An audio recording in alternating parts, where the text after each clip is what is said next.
Yeah, yeah, light it up. Grab a drink, we bout to chop it up. Yeah, yeah. Chop it up, chop it up.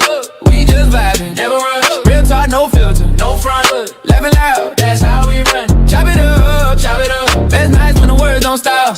From the soul, yeah, we keep it a book. That's the vibe when we chop it up. Pull up, no plan, just a move. Kicks on the couch, we in the groove. Yeah. Deep combos at 2 a.m. Fix the world and we laugh again. No phone, just us and the vibe. Truth on the table, we keep it live. We just vibing, never rush. Real talk, no filter, no front. Laughing loud, that's how we roll. Chop it up. Best nights when the word don't stop. From the soul, yeah, we keep it above. That's the vibe when we chop it up. Yeah. One more story, one more round. Yeah. Ain't no better place to be found. And One you want more to know? story, one more round, huh? That's right. You want Right. to know what is crazy about what's really yellow is you remember you told me let the AI make those clips. Yeah, Everyone I've seen has been jetted, bro. yeah. So that's why I had to go ahead and do some editing myself. It's better that way. Yeah. All right, so welcome guys. One more chop it up session. I'm Alex Nusila, as you can see. You guys go ahead and introduce yourself. It's windy as hell outside. Inoke fan, aka Alex Inoke. Bro, tu ya que acaba university. Call your mom and Yes, dad. Tell them it's about to start. call them. Yep. Hmm. There's only Hurry So up, they're so starting. only one person watching, so so your eh. cheese it, you wash it down with that Diet Dr. Pepper or what is that? Diet Dr. Pepper. Oh, that's my It's Mm. favorite good soda. and nice. Do. Dr. Pepper is my favorite soda of all You time. know, Dr. Pepper is just Coca-Cola mixed with root beer. Really? Yep. I didn't know that you worked in the flavor factory. Mm. Yep. That's why they call me Johnny the Flavor. Uh, anyway. What? Hold on, Johnny. What? Johnny Hey, Flavor so, Face. hey. Yeah. Ah, man. Hmm. About that. Yeah. About that. No, you got to take your shots. You know what I mean? They don't all come out. You got it. Every now and then, you have Yeah. to take your shots, man. They can't all be bangers. You know what I mean? But you got to take your shots. You know what I mean? You miss 100% of the shots you don't take. So Your shots, your jabs, whatever comes, you got to take them, man. yeah. Man. So what's happening? I seen the comment on the video, that I reposted or I posted. I said, Maulele, yeah? And then Oh. one of the comments says, "Ew, Malo Laho University, yeah." No, but I think those are good. That's perfect. We just need like those little teasers, huh? And then, damn, Yeah. what's going on here? Let's just go check it out. You know? They're pretty popular. Those two videos. Yeah. Yeah. So it's good when you guys circulate it too, and once Goosey gets into the flow of circulating the videos, we all can, the more eyes on Chop It Up, the more people who might be interested in coming to, watch what's going on. Right. Yes, sir. Hey, So, I go ahead. no, I was just going to ask Lolo, are you doing like a diagonal, you know, your posture is kind of diagonal is that like for dramatic effect or? No, not at all. Oh, okay. The table's right in front of me, so I'm faced this way. But let me adjust the camera so Nice. I don't look all like I'm trying to. No, it looked like cinematic, like you meant to do that. Oh, Like you're in an interview and we're just there just to be a part of, your experience. yeah, no.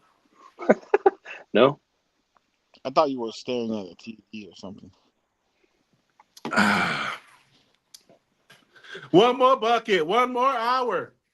Hey, so let's just the question happened, or we answered the question last night, or you answered the question, Lolo, without us asking last night, and just people want to know: did you go home to sleep for work, or last night. Hmm. Yes. No, no. There were guys in here, and it's hard to go all the way through. It's like a gauntlet of legs and feet in the way. And I was like, dude, do I really want to do all that? So I, kind of sat, and then it was kind of like when somebody went up, use the bathroom, then you kind of move and move there, and then I So made my way do slowly. these Tongans have like tentacles for legs that they're like all? I mean, you make it sound like it's just impossible to leave. Yeah, yeah, yeah. Okay. It's All right. dry and everything. Like, Nice. Hey, do you say bye when you leave? no. I don't either. And people be like texting, "Hey, what the hell? Where'd you go?" I'm in bed, bro. About to Yeah. sleep. Though there Yeah. are guys who are bi guys. They're set on getting up and saying bye. Get lucky with everybody. Yeah, but for the most part, um, you don't want to, because saying goodbye is a saddening vibe. You know, it kind of ruins the mood a little bit when somebody's gonna go. You're kind of like, but I'm gonna miss you. Inside you're like, but I'm gonna miss you guys. I can't. You guys leaving right now? Then your vibe is thrown off. That's how I feel when people just get up to say bye. I'm like, dude, are you really leaving right now? Kind of how I felt when you just bounced out to go sleep the other night. Um, Because it's a good, like I know what you feel. It's sad when someone says bye. You know what I mean? yeah, yeah. So That's what I think. I think it's the vibe. Like, just leave them alone. They're good right where they are. It's kind of like when you have little kids and you're going to leave to go to work or go somewhere. You can say bye, or they're gonna cry. They're gonna, where are you going? I don't want you to go. Right? Or you just let them keep playing, and then just sneak out the garage and bounce. go to Mm. work. Yeah, they're fine right where they are, and then they're happy when you're gone, and then they're happier when you show up. Okay, Mario. Unless you're my youngest daughter, and she's like, "Where'd you go? You didn't say bye." Like, so when guys just leave abruptly, um, it's kind of like Goodwill Hunting. When Ben Affleck was like, "I hope one day I just come to your house and you're gone." Don't say bye, no nothing. You're just gone. You know what Oh I yeah. mean? I feel like Goodwill Hunting when I leave the kava. I gotta go see about a girl. I ain't gonna say bye to nobody. Stole my line. Stole my line. Yeah. So, All right, I have Probably my favorite movie. something that's been popping up on my timeline on social medias: Facebook, Instagram, TikTok, and I want to know what are your feelings on how come Tongans, Polynesians get sucked into these Ponzi schemes so easily? Because the one that's going around now is called BG Wealth Sharing, something like that. yep. And if you just straight Google it, just Google that name, it's going to come up with a Ponzi scheme, and the FCC has already said that it's a scam and all this other stuff, right? But no matter what, no matter if like you tell your close cousin or your mom, like, hey, that's a scam. A lot of times they're like, no, it's not, because they've already made something from it or got something in return, right?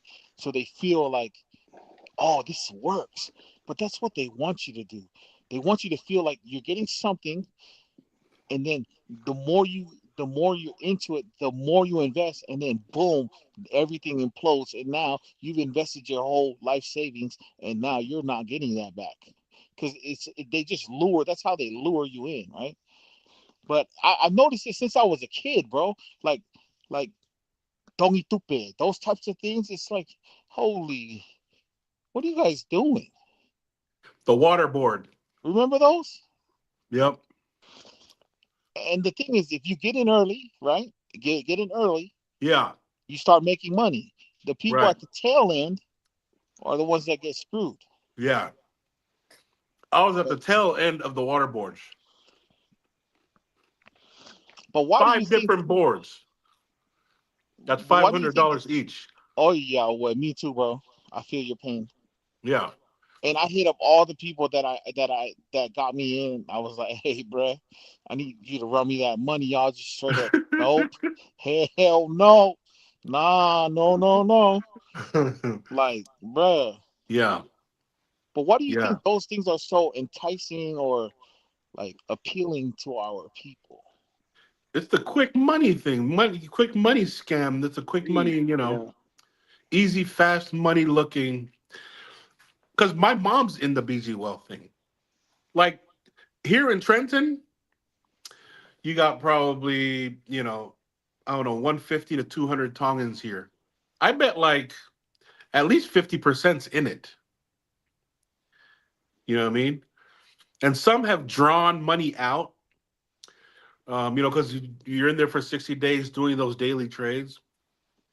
Some have put 500 in and then they got their 500 back out, and now they just still do their trades and try to build up that money, right? And I looked it up, and I went both with Grok and ChatGPT, and they're both telling me, "Oh yeah, it's scam. It may look good." And this is the most sophisticated waterboard that I've ever seen because they use all the good terminologies. Like they up their game of waterboard because they use BG Wealth investments, right? Trading, cryptocurrency, approved by two made in the Bitcoin and whatever exchange that they use. Like it's hella sophisticated. And so all the ones that pulled out last year, and that's how they get them. All these guys that pulled out last year posted, and then now it's getting more people in, and everybody like straight believes it. Well, I've been helping my auntie because it's my uncle's wife. They both got in, and they drew out 700 like 2 months ago. They put in 500, they drew out 700, and now they're both waiting for more money because the trade says they have 500 in their accounts each, but they can't pull that out. I don't know why. The main lady that helped them get in, because I'm not even in it, but she told me how to do it because they don't know how to do it and get into the accounts, onto an exchange, onto a crypto thing, onto a pay thing, and it's way too complicated for the fobs. Way too complicated. And that's why they get them, right? Because they're like, oh, we're gonna. But my thing is, so if you think about it logically, right? 500 investment, your ROI on that $500 investment in 2 months is $200. It's not worth it, people. Like, what are we doing here? You know what I'm saying? Like, let's be smarter than that, literally. Right. Like, who's gonna make a investment for your ROI to be $200 off of your $500 initial investment? Like, that's not even worth it to me. You know what I It's Yeah, mean? they it's The it's other in thing that I compound. The the yeah, the interest is in compound at 1.3% a day. And when you compound 1.3% a day, in 30 days, you're like 40 something percent in a month. Like the banks and the market, like nobody, nobody agreed that that was even that's realistic or that's to have that much return. You know what I mean? It's just out of this world. It's astronomical. correct. The And so, return. but I heard the same story that you. That's what I'm saying. Like, it's false. They're falsely advertising or saying these things, and people are falling for it. The same thing you said. People put in 500. They were able to get 700 after 60 days, right? Okay, Right. so that's $200 ROI on your investment, original investment in 60 days, which isn't worth it. The problem that I see a lot of people saying is you have to ask permission to withdraw. You can't just hit a withdraw button and withdraw that.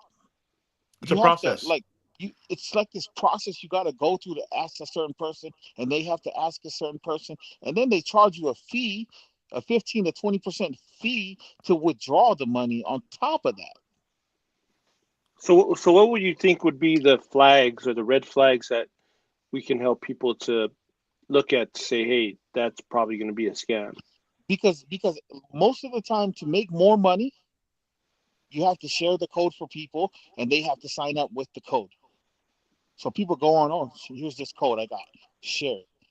That's a Ponzi scheme. That's a pyramid scheme. You're bringing people in to support the money flow, basically, so that the top tier guys can then get their money, and then everybody below has nothing because there's no.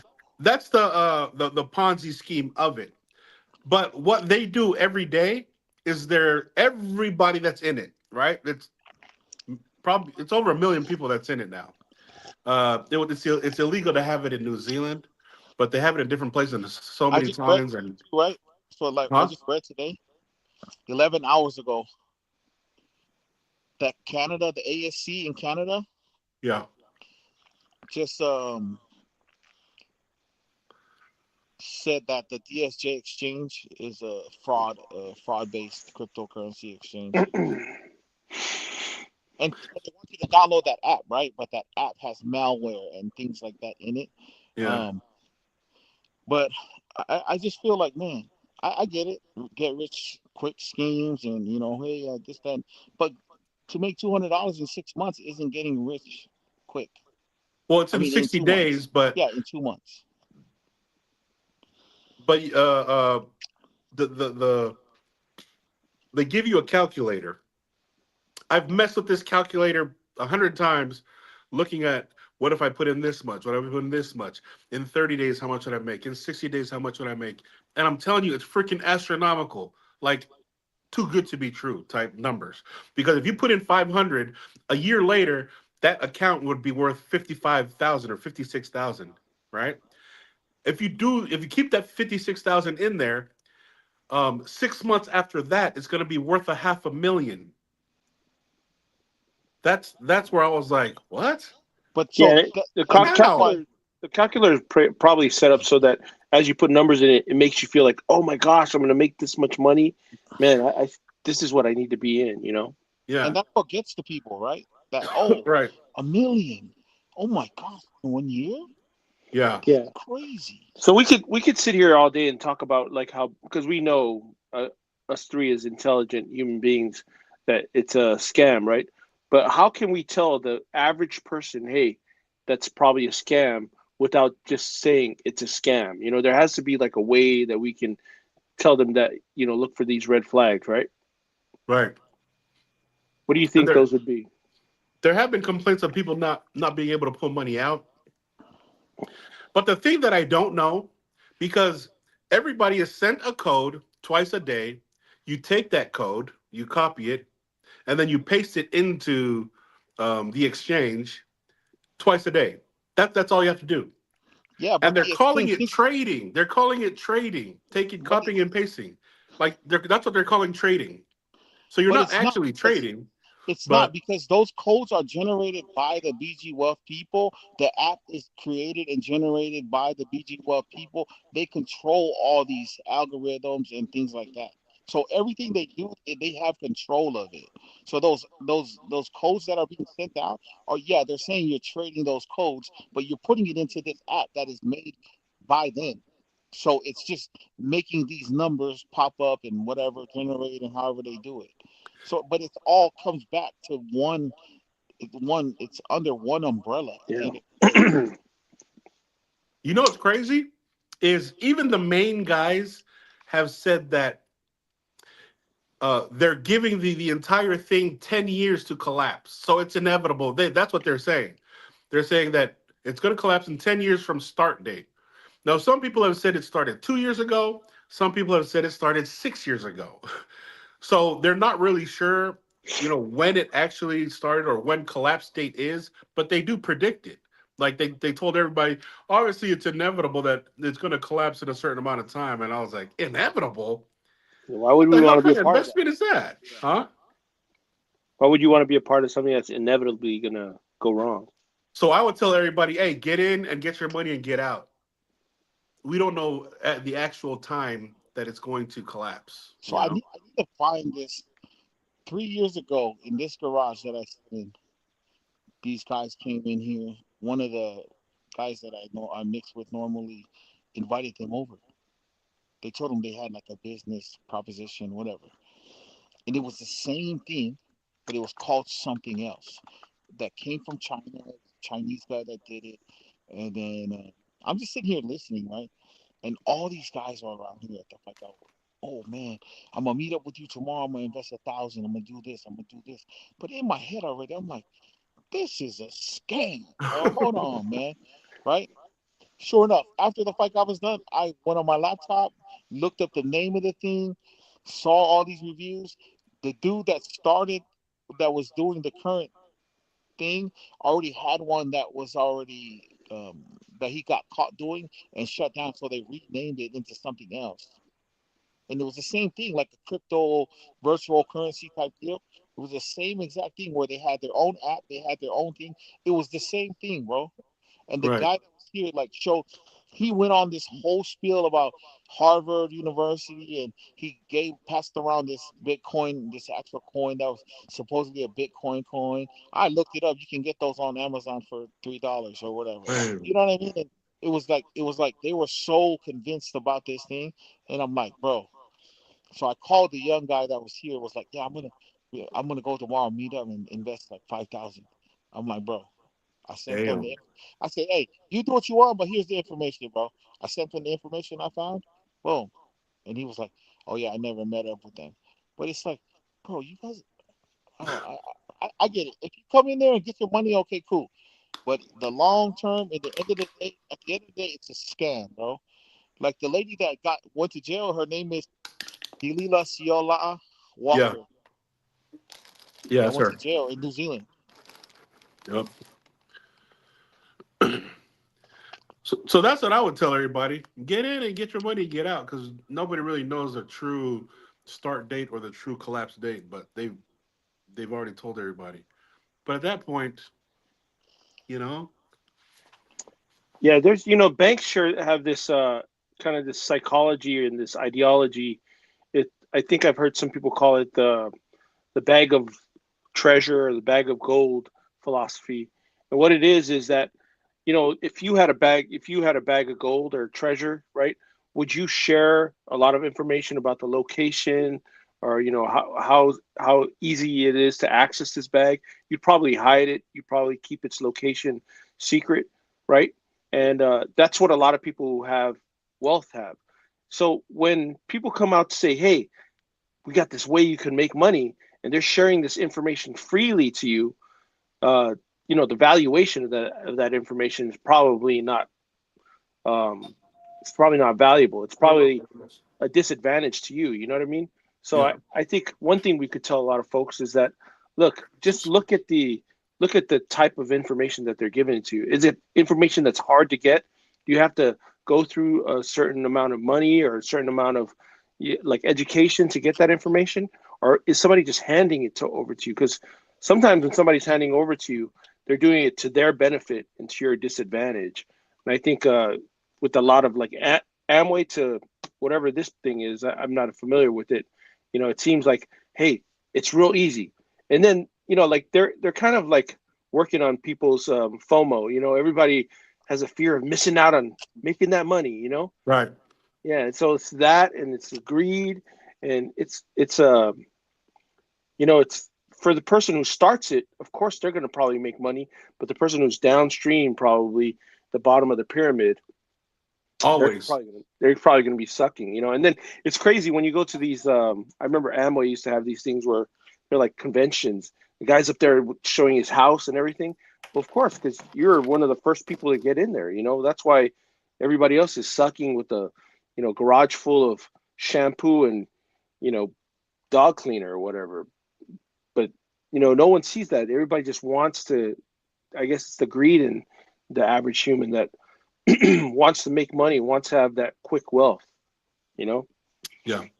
If you can get in there knowing that it's a gamble, because a lot of the guys here, they're like, you know what? Yeah, I'm going to get in. I don't know, it's a gamble, and then try to pull my money out so that at least I get my initial investment out and then, do the rest. Then I think it's. It's Well, okay. that You well know it's that a gamble. It's all right. You so know what I that's mean? risk, right? And that's fine. But there's going to be a like I've already seen like people on TikTok saying that they just invested, they waited their 60 days and they can't take out. Right. So They it's can't already take out. no, it's already starting to happen. Oh You damn. see what I'm Oh, saying?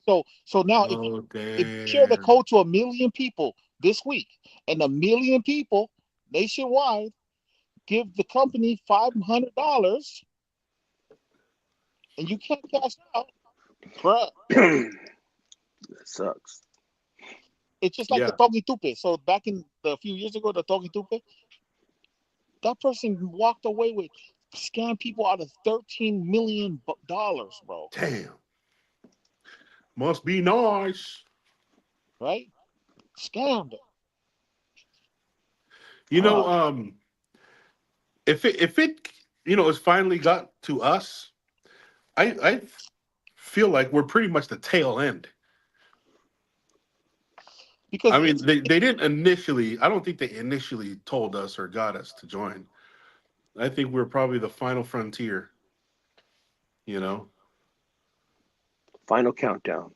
well, because Yeah. it's been going for 2 years, so it's almost it's gonna end soon, bro. Damn. See, and I did the numbers and calculations where I would be able to make me and four of my people that I bring in to make $9,000 a month in 7 months. I had a whole thing lined up. I was like, all right, if this happened, we can make $9,000 a month every month. But we have to do this right now because 7 months is the time limit. Is the time that we have to make it happen. And if it all collapses within that time, then we're all screwed. Well, that's the same confidence that a person walks into a casino with. They were, hey, if I just do this and I make sure I don't spend this much money once I win this, and then I'm gonna walk out of here a hero. But Well, let's think about it. Like let's just think outside the box. Any investment, almost any investment you make when it comes to trading, whether it's stocks or bonds or things like that, it's you're not sure how the stock tomorrow, or what the prices of gold is going to be, or oil. Everything fluctuates, right? So that's a risk in itself when you're doing those types of investments. But when there's people telling you, like FCA and federal financial people that are, you know what I mean, like legitimate people saying this is a Ponzi scheme or a scam, and you still invest in it, it's kind of crazy to me. I also saw a story where I gotta do some research and see who started the BG Wealth, but he said he went to this prestigious college, university. Right. They called that university. People called and emailed that university, and they have the letters of emails and response correspondence that person never ever went to school there. So like they're fact checking these types of things. But I'm like, and I get it, bro. It's that get rich quick scheme. Okay, cool. Let's make some money. But we gotta, like, for me, if my mom was in it or somebody, I would at least share them the information. And then if they look at the information that I provided them and they still wanted to do it, then that's on them. You know what I mean? I couldn't just sit by and let my grandparents or people that I love just throw their life savings down the drain. you know, the people that's going to share it the most and are proud of it are the ones who actually draw money out. But I hope that people have enough, humility if they don't get to draw their money out to come out and share. Hey, everybody, I didn't get my money out. They may be embarrassed or they may look dumb or they may be discouraged by, hey, leave us alone. We're just doing this is what we want to do. Leave us alone and not want to say nothing. But I think it'll be beneficial for everybody who's in or going about to get in. If you didn't get paid, let everybody know your story. You know what I mean? The more of those come out, I think the more Hey, what's up, Kate? discouragement of that will Um, happen. and like I said, I don't.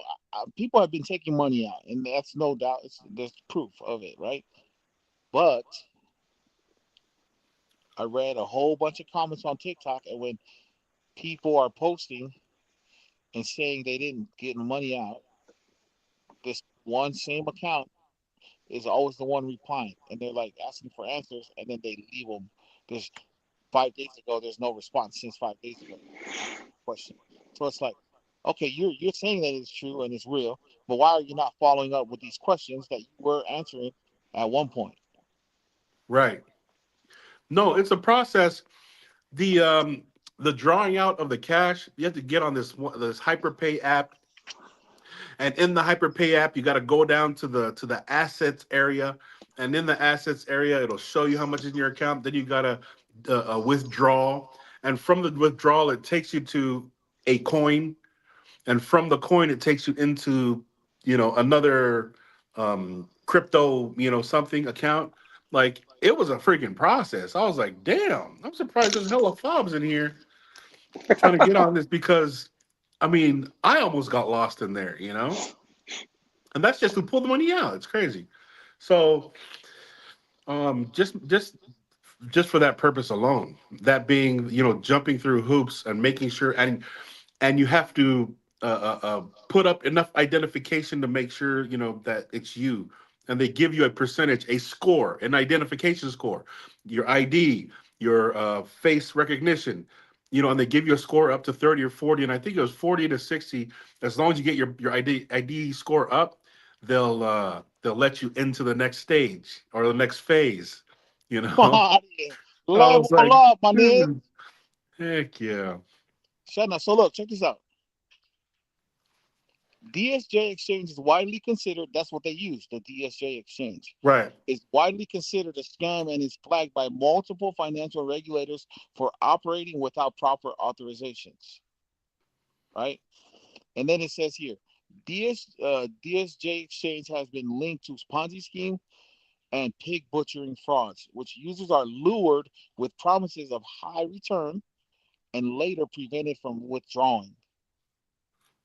Right. So the thing is, let's get you in. Let's give you a few dollars. Let's get your mind rolling. Oh my gosh, it's working. It's true.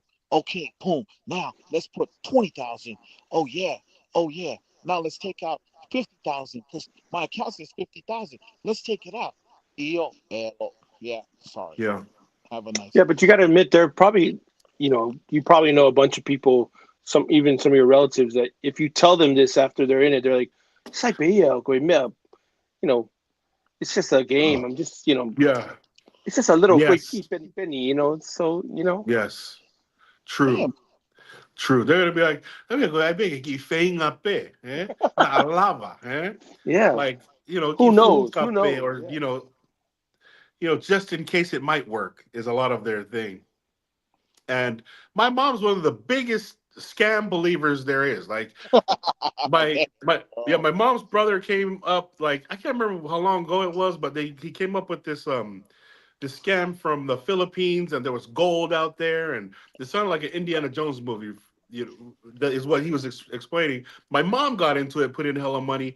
They went out to Malaysia. They went to go, look for the gold and money and all this stuff. And I was like, Mom, bruh, like, it's not that easy to make money and find gold. And why would somebody on the other side, just like you were saying, if you found gold, why the hell are you going to tell people on the other side of the world, Right. right? Right. And they were saying, give us this amount of money. As soon as we pull the gold out of it was supposed to be in a mountain.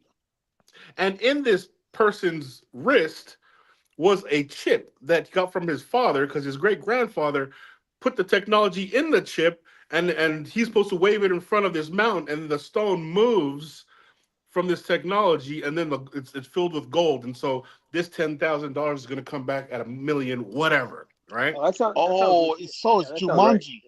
Yeah, It's like Jumanji. Jumanji. Yeah. I was like, Jumanji, dude. I can't Jumanji. believe she believed that.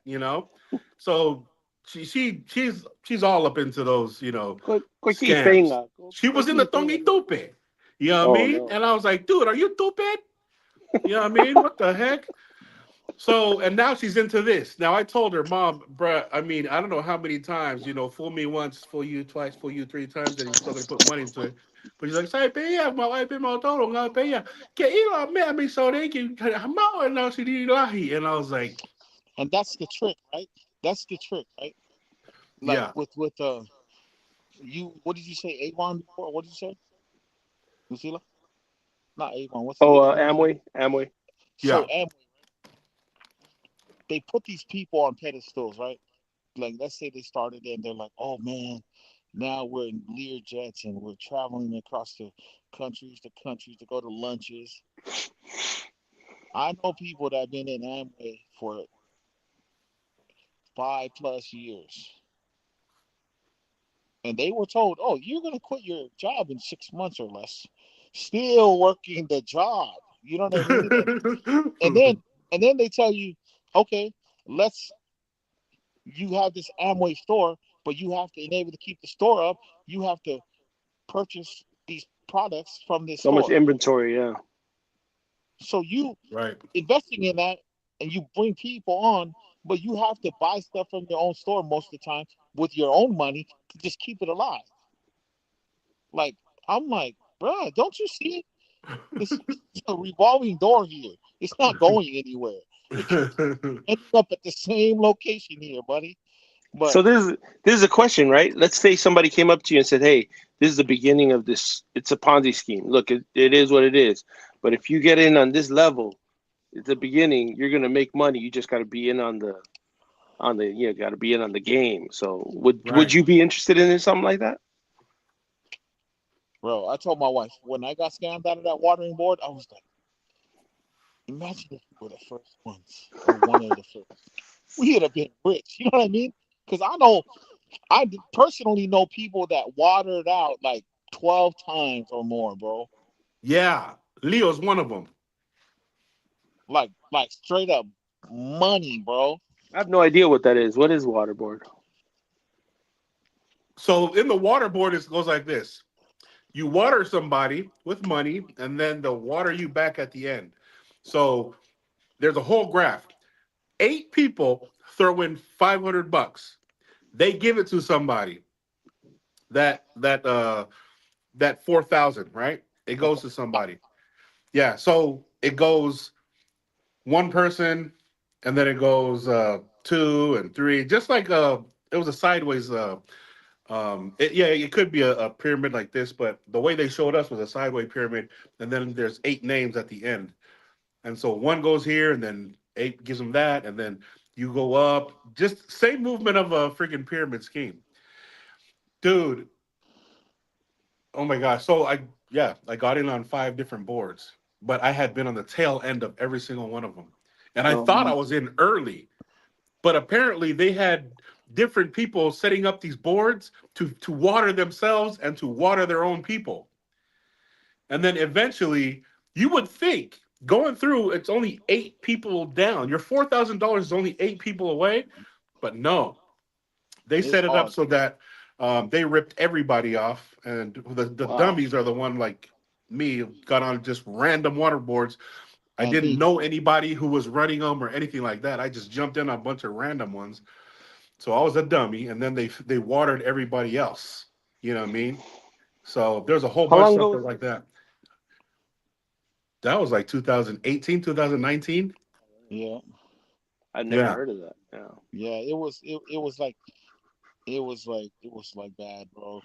But hey, the people that started it, they made hella money, Hella bro. money. Sheesh. But You know what? oh And that man, was a rerun.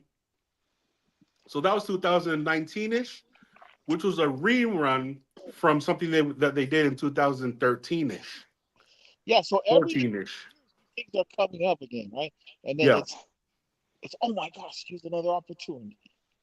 Is Oh that my how god, is that how the lipanga works too? Sometimes. no, no, not Well, according to me, how I understood it.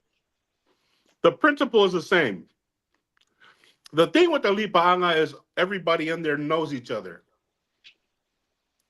The problem with it is it's a weekly bill. How many guys can you get to pay a $200 weekly bill until it comes around? If you're 10th in line, comes around to get to you at the end of the tail end of that 10. Eventually, because that you're paying $800 a month just so that one person can have, if it's 10 people, just so that one person a week can have the whole, bulk of it. Even in the Faikava Lipaangas, people fall out throughout the week, Wow. you know, Yep. or But throughout the months. there's times you can't put in. Yeah. So eventually, everybody just drops out because they had a Libanga here, in the past since January 1st, and they've already stopped it because everybody stopped paying. One So guy why went wouldn't to, you just take that money and put it in some type of somewhere you can make some type of investment and get a return from that instead of just putting in the lipanga? I don't know. Because if you can get 8,000 in a week from 10 people, right? Why wouldn't you? but the problem is you're still spitting out 200 a week anyway. You might as well put it in something of your own. Hmm. So Okay. yeah, so that's the whole thing with thing. And I was such a freaking idiot because I thought it was gonna come around to me when we were on the water boards, and I told myself never, ever again. And then when this came around, I felt something in the pit of my stomach told me that this is what it was. And then I freaking did all the research and homework and helping my aunt get, money. My mom's in it. A whole bunch of people is in it. And they might be in early, they might not. I don't know. And, good luck to them and everything. But I was like, yeah, I told myself, no, never again. So, Hmm. Yeah, I me. feel like the main thing is is they're sold these things and it's quick money. That's why they join it because it's like, oh, yeah, we don't have to barely do anything. Oh, okay, it's easy. We can get our money, and then it's like, okay, so that's why they do it. You know what I mean? Right. No other reason. It's just these real numbers that don't even make sense to people that do numbers. You know what I mean? Like you said, you ran that calculator with how many numbers and looked at it. You were like, what? This is this is absurd. Like this is Right. unrealistic.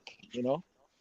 If you're getting people in every week to put in money every week, and there's people on the other end pulling money out every week, you're gonna run out, bro.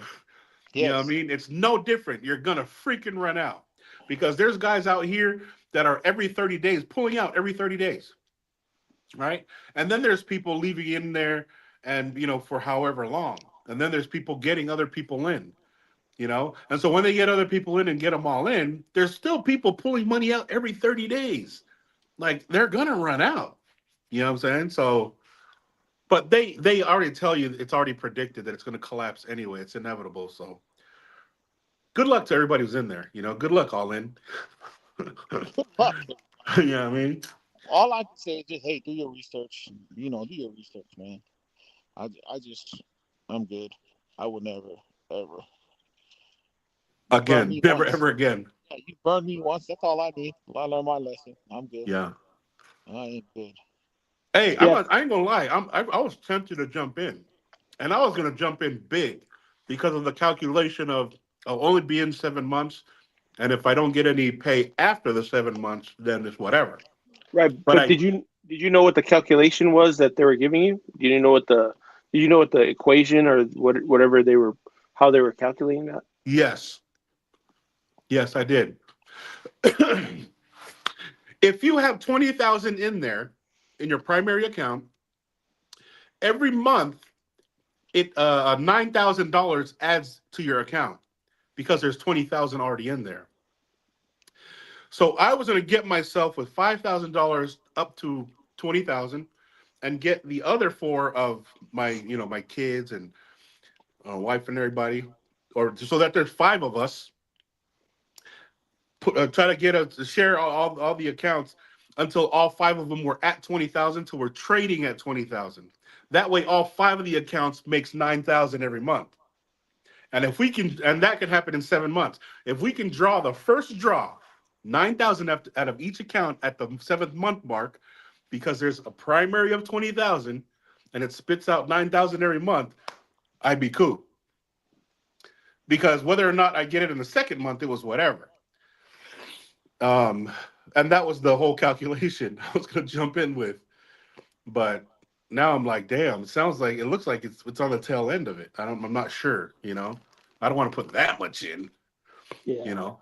But So probably the best advice to anyone who's even looking at something that seems like a Ponzi scheme is just don't do it. You know, it's not worth it. I haven't seen anybody who's benefited from one of those, who's been a benefactor of any of those programs. So right. Yeah, I don't know anybody personally that have been a big withdrawer, you know. yeah, But my mom knows somebody apparently, and I think here everybody either pulled out on their 60-day mark, or because of the compounding interest, it got to a certain number. We're like, I'm just gonna leave it in there, and then they just leave it in there. You know what I'm saying? So now it's like, oh snap! yeah. There's Because in your, guys, even with the Lipanga thing, in your example, let's say there's 10 people and you're paying $200 a week, and whoever's the person is that week, they get $8,000, right? And right?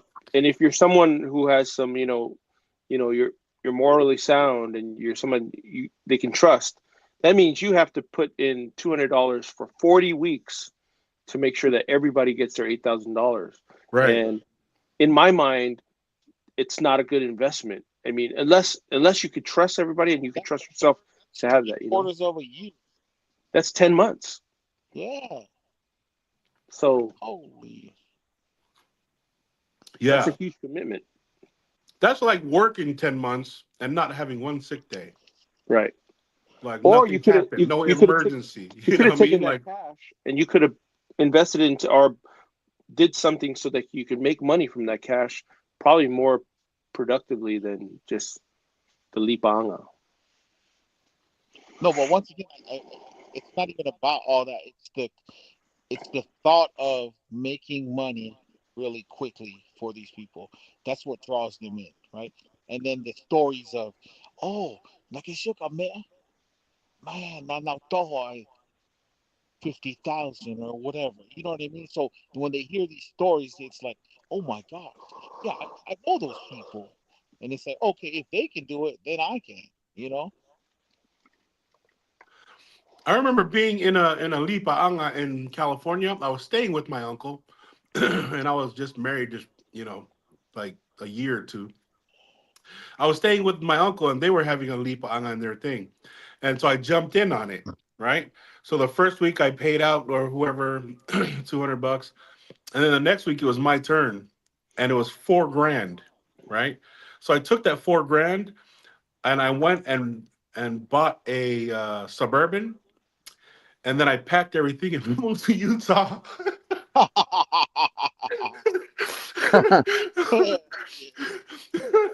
So, hey, yeah, I did get screwed in the water board, but that was karma for me screwing other people back then.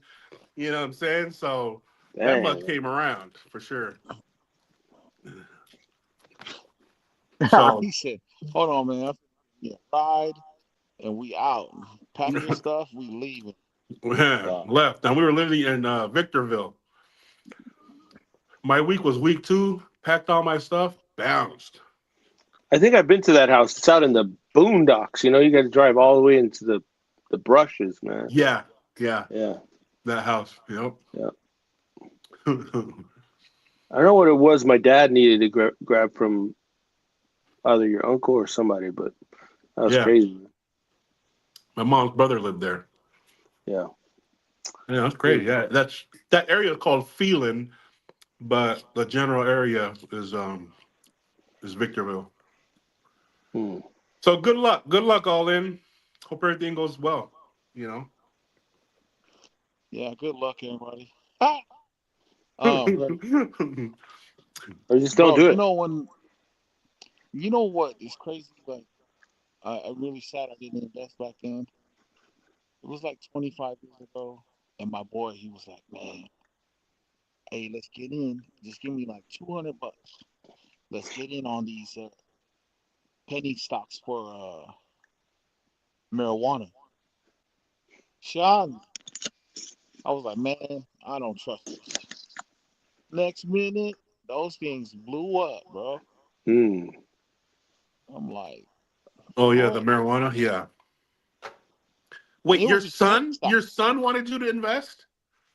No. It was 25 years ago. One of my homies that was into that stuff was One of like, his "Hey, you boys. should." One of his I was boys. like, one of my boys, Damn. and it was just penny stocks. He was like $200. Well, you will be good, bro. Yeah. I'm like, man. Now that I think about it, I was like, sheesh, Green gold. I'd have been in the sky. That's green gold, bro. For sure. One of the good ones. But yeah, I So hope people come out and we know, let us know what's happening with the BG Wealth, y'all. Whoever's in there, let us know. There yeah, any comments let us about it, know, BG man. Wealth? No, nothing. I Mm, don't get anything. all right. We're just gonna have to stay tuned and watch the comments and watch the lives and the videos people post in the coming days. Hey, yesterday Right. was crazy. I don't know if you saw when we got off the live. There's a big old shooting in Rhode Island at a ice skating rink. They were having a hockey game, and Oh yeah. some dude or some guy who's dressed. I guess he identifies as a woman and dressed like a woman. Yeah. Started shooting his own family. Yeah. Yeah, Yeah. Wife left him, but he's a trans, right? yeah. Yeah. Yeah. So he had mental issues and all of that. He just started shooting, and I think he killed two people, and I think one of them was his. I don't know for sure, but I think one of them was his family member. But Right. yeah, But you see, you notice the pattern, there's a trend. you know, Yeah, for sure. on the trans thing. It's like, and they don't want to acknowledge that there's something wrong with them Mentally. mentally. Yeah. You know what I mean? Mentally, there's something wrong with them, and if you don't put that in check, then this is what happens. They lash out, and you think that they're good and innocent. And what is like to me, it's just like Balangi liberals, right? The ones that the whole um, participation trophy crowd. You know what I mean? Like, what husband allowed their wife to go out and start giving out participation trophies? Because we're talking about in the past 15, 20 years to even create something that's stupid. They're not champions, they're not winners, but they participated. Yeah. It's the stupidest thing, right? You're trying to teach losers that they're winners too. They're not, they're losers. In this life, the reality is you're either going to win or you're going to freaking lose. You don't get a trophy. You know what I'm saying? And you're usually a champion, you get something. You know what I mean? But that whole entire generation of participation trophies, this is the results. They're Yeah. just gonna be able to do whatever they want. They're always right. They're never wrong. They can do whatever they think whatever they want. But I'm thinking about what beta male freaking simping ass dudes would allow something like this to happen. Hmm. You know, they're not alphas. I'll tell you that much. I remember watching a video. Can't remember where it was at, but this Udi Udi kid came out. They lost, right, and they're walking back to the car, and the kid was carrying his participation trophy, and the pops grabbed it, and he's like, "Give me that shit," and start breaking it on the ground. Um, and telling them we don't do this participation bullshit. Look, you didn't win. You ain't a champion. We don't get a trophy for participating. We either win or we don't. You know what I mean? So we're not taking this trophy home. And the kid was like, "All right," you know what I mean? Like, yeah, that's what it should be.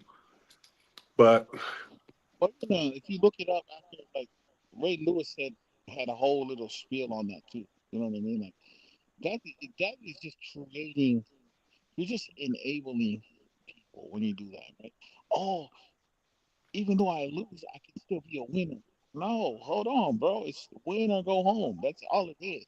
When it's in competition, when in life, right? Like you got to interview for the job. You don't get the job if they tell you you're not hired. That they're not going to give you a piece of paper that says, "Oh, you were almost hired." Like this is, I mean, like this doesn't work like that. Come on, like what are we doing here? Like it's right, crazy. Like and like I Yeah. said, I coached football, and it was never when we had our end of the year banquets, unless your division won the championship, you weren't gonna get anything. Right. But like people are just giving trophies away at the end of the season at their banquets just because to make them feel a part of something. They should already feel a part of the football family, a part of the team, and the Right. goal is to win. Yeah, my nephew boxes, and he went to a boxing tournament, and the two people that he was supposed to box, they didn't show up, but they gave him a, I don't can't remember if it was a medal or a trophy, small trophy or something. And then he came home with it, and he was like, "Yeah, I won 2 matches." I was like, "Oh, right on. How'd it go?" He was like, "Oh, they didn't show up, but they gave me this medal, this thing." And I was like, "What?" So yeah, they gave me this shit, and I was like, "Throw that shit in the trash, nigga." You know, he's my nephew, and he boxes or whatever. But for him to say, "Yeah, I won these things," no, you didn't. Could have been a forfeit. Those Yeah. two didn't show up. What are you talking about? Just to get it into his freaking mind that no, you're gonna win it, or you're gonna lose it. You don't get a freaking medal or whatever he had. And so throw that in the trash, dude. Throw it away. Don't ever take it. If they tell you that you won it, don't take that from. I mean, he's my nephew, and I don't know how his parents feel about it, but the mom and the dad were saying the same thing. My sister and brother-in-law was saying the same thing, and I told her, I was like, hey, don't teach the kids that. You know what I mean? I don't care, you, your husband, whatever. Don't teach them that. Or if you're gonna teach them that, don't bring them over here. Come over here and have me train them to do things, and be good. Yeah, we ain't gonna freaking win no. We either win it or we lose it. We ain't gonna freaking get no participation rewards and accolades. Like all your accolades are for participating. Come on. A lot of societies when they're being built and they're first starting, it people go through the hardship of realizing that they have to kind of disregard their emotions when they're building this, and they go through generations of just hardship, and then once they get to a certain amount of pos what's that word prosperity. Once they get to a certain amount of prosperity, then all of a sudden people start to think, this is the part where we don't have to work as hard anymore. We could be giving, trophies to everyone. And I think that's the beginning of the decline of that society or that civilization, when you see people who aren't working hard anymore to keep developing their society or their civilization. And they think, oh, you know what? We could just pause and become a just completely emotional, completely mentally unstable, behavioral society that we don't have to rely on the logic or the hardships and challenges that we went through to build this nation or society. Right. But I think as a culture, I don't think I think we should check each other on it as a Yep. culture, like this thing that's happening is coming from the American culture, wherever it's coming from, whether it's a Palangi culture or the liberal Palangi culture or whatever culture that it's coming from. We know that anybody, like if in Tonga, you go ngawe in Uta, you have to plant it to eat it. You have to raise the pigs and, ngawe e me agotoa, culturally. Kapag if mau alo ngawe.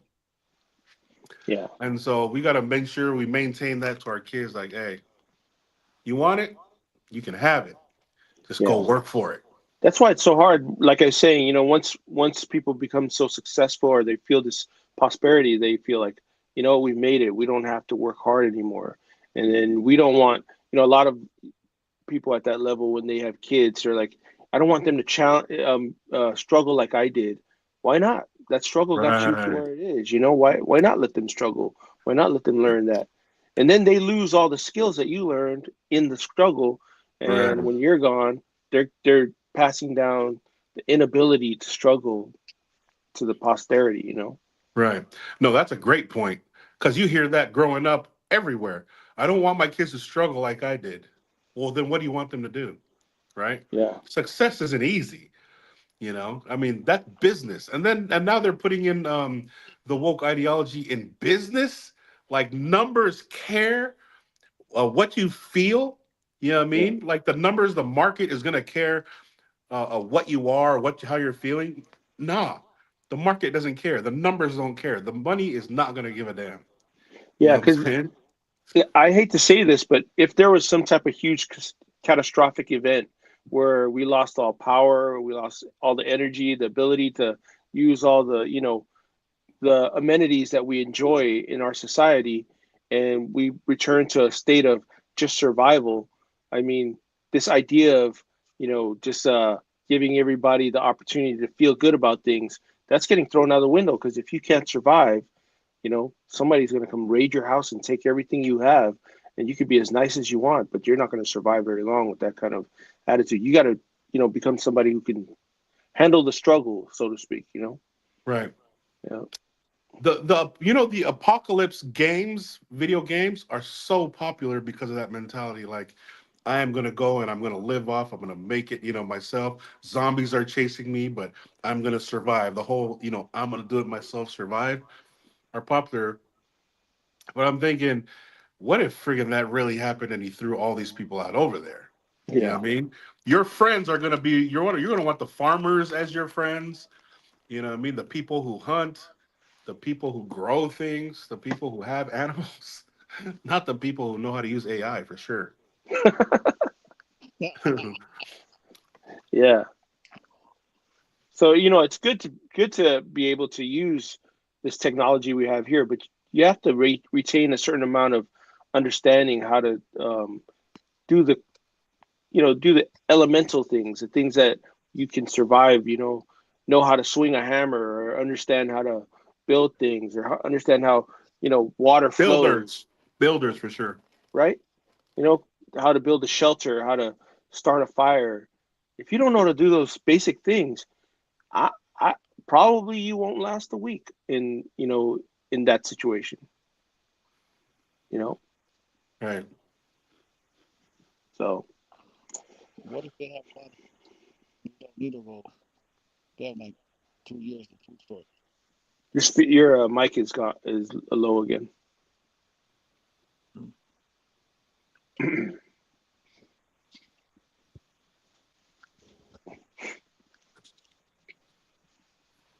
Still You hear eating me those now? chips? Oh yeah, way better. Yeah. What if they have like 2 years of food storage, water? They don't need to rely on people. 2 years. Well, Then the the Yeah, for fact question those. is, the fact that they have 2 years means they have probably the mental acuity to plan into that. So that means they have some type of survival skills. Because people who don't have those skills won't be creating food storage or anything. But the problem is how do you protect that? If you can't protect yourself, you can't protect your inventory. You know, so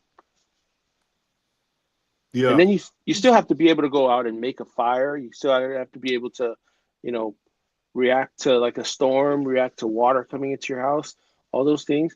You could have a storage, but the storage is no, probably more of a now that's more of a trading, uh, commodity where you can now have the ability to trade with other people who have things you need. So not only that, but the people who don't have are going to look for you. they're gonna come take it. They're going to come and look for you to find it so that they can have it. You know And what I the mean? majority, the benefit of that is the majority of those guys are a bunch of, probably weak betas that don't know how to Yeah, defend themselves. So right. Hmm. Yeah, that's true. I've told my brothers and my nephews, I wanted to start this thing every year where we went camping, where I can, or people, whoever has these skills, can get with the men in our family to teach them how do you survive. How do you go out and you make a fire, and you just go out in 4 or 5 days without all the amenities, no phone, and just be able to survive. Those skills, I I did don't. Boy Scouts. I learned all Yeah. that. Mm, yeah. Good luck. Yeah. I was thinking if that did happen, right? Apocalypse style. I think the alphas will create the communities and the betas are going to be the zombies, you know, running around mindless, not knowing what the hell, and just, acting like zombies. But the alphas will have security, perimeters, farming, everything ready. You know what I mean? And they'll share with each other. I think in the first year, alphas will all isolate. They won't Yeah. create a community to isolate, because that gives you a year for those who can't survive to kind of like wean off of, or not survive the year, and To then they'll purge look out themselves. to purge themselves, and then they can look around and find the other alphas who've created things, and then they can create a network of those guys, and hopefully all the betas, not hopefully, but probably all the betas, probably all the betas, won't survive. I don't know. You know? Yeah. Either that or they will work for food and then you have slaves again. Boom. And nobody in those environments, no one cares what you identify as. Either you survive or you don't survive. So It's you or Great me. point. It's you or me. Who's it gonna be? yeah, it's my family or your family. Right. I get that wheat, or you get the wheat. Who's gonna get it? Yeah. And that's what it's going to be is families are the ones that are going to be winning. Right? Because we're such an individualistic society as far as, there's a lot of individualism as far as, identities. And they're abandoning the family. Hmm. You know what I mean? Because they want to be recognized and identified, right? Point of order. But the families, I Me think, will be mentality, all right? right. Hmm. It's that me mentality. Hmm, makes sense. So don't be on the beta side of things, guys. You're Yeah, screwed. You're nobody cares. screwed. Yeah, Yeah. And to be honest, probably a majority of people who in their mind think they're alphas aren't really alphas. They're alphas in the maybe the influential world in social media, but can you really survive? When there's no food or no water, running water or fresh water. Can you Bruh, really survive that? 90% of the people probably don't even know how to change a light bulb. That's sad. well, maybe a tire. Or a tire. Yeah. Light bulb's too easy. Well, I say that to be like it's some of the easiest things a lot of people can't even do. You know what I mean? Yeah, Like change out toilet paper roll and put it back on smoke alarm batteries. the yeah, those types of things. Like check your oil. My dad used to get mad at all my other siblings growing up. He said, "All you guys do, you guys gas and go. You don't check the oil. You don't check the water fluid, the windshield. You, you guys have to check it. You're gonna break the car, right?" I'm like, so I grew up like the youngest, so I had to do all that stuff. I had to learn all that stuff. I'm like, How so many I feel siblings bad you for people got? that don't know how. There's five of us, so there's four boys and my sister. And you're the youngest? Yeah, yep. I'm the My youngest damn. at the Oh, age of 21. all Yes, sir. right. Hey, te la volpe. Huh? So I think the three basic skills that people need are a way to have a shelter, a way to stay warm, and food to eat. If you have those three things, that's like the basic thing to keep you alive, and For uh, survival. for survival. So Mm. if you think about that, first of all, are you prepared to do that? And then are you prepared to share that with people around you? Are they willing to learn it? Those are a lot of important questions. Right. I'm prepared. Because I know you all need a this. fire to cook food, you need a fire to stay warm, you need a fire to keep the area dry. You need a shelter to stay out of the elements, and you need food, of course, to sustain your health. So um, yeah, But I think you have to put another element in there that's really crucial. How do you protect yourself and your family and what you have from others that might want it in that situation? yeah, yeah. Well, I think that's probably more for me. It's secondary because like um, if you're not eating and you're not dry, or if those basic things aren't happening, then there's nothing to protect. So that's why you have to create that environment first, then protect it. If you're going to get food, now you have the food there, and now you have to figure a way to protect it. And and then you got to figure a way how to create some type of weaponry, or maybe a hiding place for those things that are important to you. I think it's a great exercise in life to not only talk about this stuff but have a way to do it.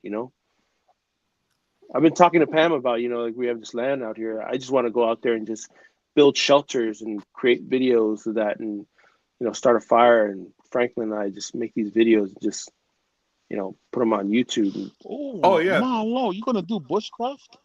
bushcraft, I love that stuff, man. freaking Backwood Boys or whatever, Outdoor Boys. Yeah, man. Those guys are It's popular. no longer. It's no longer. I think he knew he was going to get a calling. That's why he got. I don't know if you guys saw. He got a You calling. think you thought he knew he was gonna get called? Yeah, I think he knew it. Yeah. No, there's more to it though. But before that, he stepped away before too because his wife got angry. They were having marital problems. Well, that's what I read. I heard that too, but I also read a lot of things that saying that because he came out and said no, we didn't have problems. So you don't know if he's saying that because he just doesn't want his wife to look bad, or if it really happened. But um, I don't know. Right. Now he's an advisor and a young men council or whatever. Yeah, That's what's up.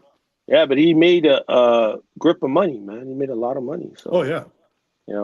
he could probably utilize whatever he's making from residuals from his royalties and just do that. That's what a lot of general authorities do. They have money that just continue to come in, and they have the ability to live off of that. Right. So We need but to I get saw, I busy mean, so we we can monetize something. yeah, all we need is one what do you call it? One sponsor. I feel like the goal for me is just to create generational wealth, right? So that way, obviously, teach our kids the things that so you can survive and do all these things. And but in order to make it easier for them, and I don't think our parents knew and our grandparents knew anything about generational wealth or investments or any of those things, when they were brought up back in the islands, because those things didn't exist. Well, now they have B generational wealth. Oh, You know what I mean? okay. Everybody jumping in on this B generational wealth. And like I said, that's fine. I just like, man, it's not for me. It's cool if it works out Oh for yeah, wait. you, cool. But we've seen far too many times the way that these things end. You know what I mean? And it's Yeah. like, I mean, it's cool that they said that there's going to be an end date in 10 years, but it's probably going to end this year. Yeah, that's My the thing. that's You don't that's my know. guess. You know what I Well, I mean? mean, there's been enough people talking about, hey man, you can't pull out. You can't pull What, out, buddy. what are you talking about? When We're the just end talking about date like for the BG. for the BG wealth. Oh, the same thing. Yeah. Yeah, I was watching a TikTok today, man. It was really fascinating. I don't know if you guys watched it, but there's a guy who's at work, and he's supposed to be working, but instead of working, he was pontificating about really silly things. But I thought it was interesting at the same time. And he was thinking, you know what? Do you want to have somebody who is better than you in the relationship, or do you want to be better than that person in the relationship? I thought, wow, that's interesting. I wish he'd go back to work and do his job, but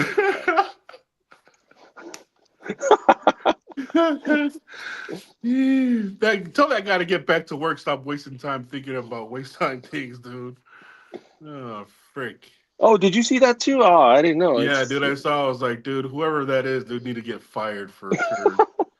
Not for not doing anything, but for thinking that way. and he even said, like, man, it's the what one thing that's been on my mind all this time, and I'm trying to figure out is like, man, go go do whatever stuff you got to do to take Yeah, care of the old folks. yeah. Yeah. You think our parents ever thought about, hey, when they're laying in bed, pillow talk, honey, what are we going to when we die, when we pass away, what are we going to leave for our kids? Do you ever think they talked about that? I don't think Or do you talk about, or do you think about the legacy and what you're going to leave behind when you leave this earth for your children, for your family? I think it's always been like from my grandfather to my father to even me now, it's always been information. Like my grandfather freaking made sure my dad knew, God was real, you know. Church was real, you know what I mean? But he taught me the same things, principles that are tied to everything, God, religion, being good. I think that's the best you can do for your kids. I mean, leaving them stuff.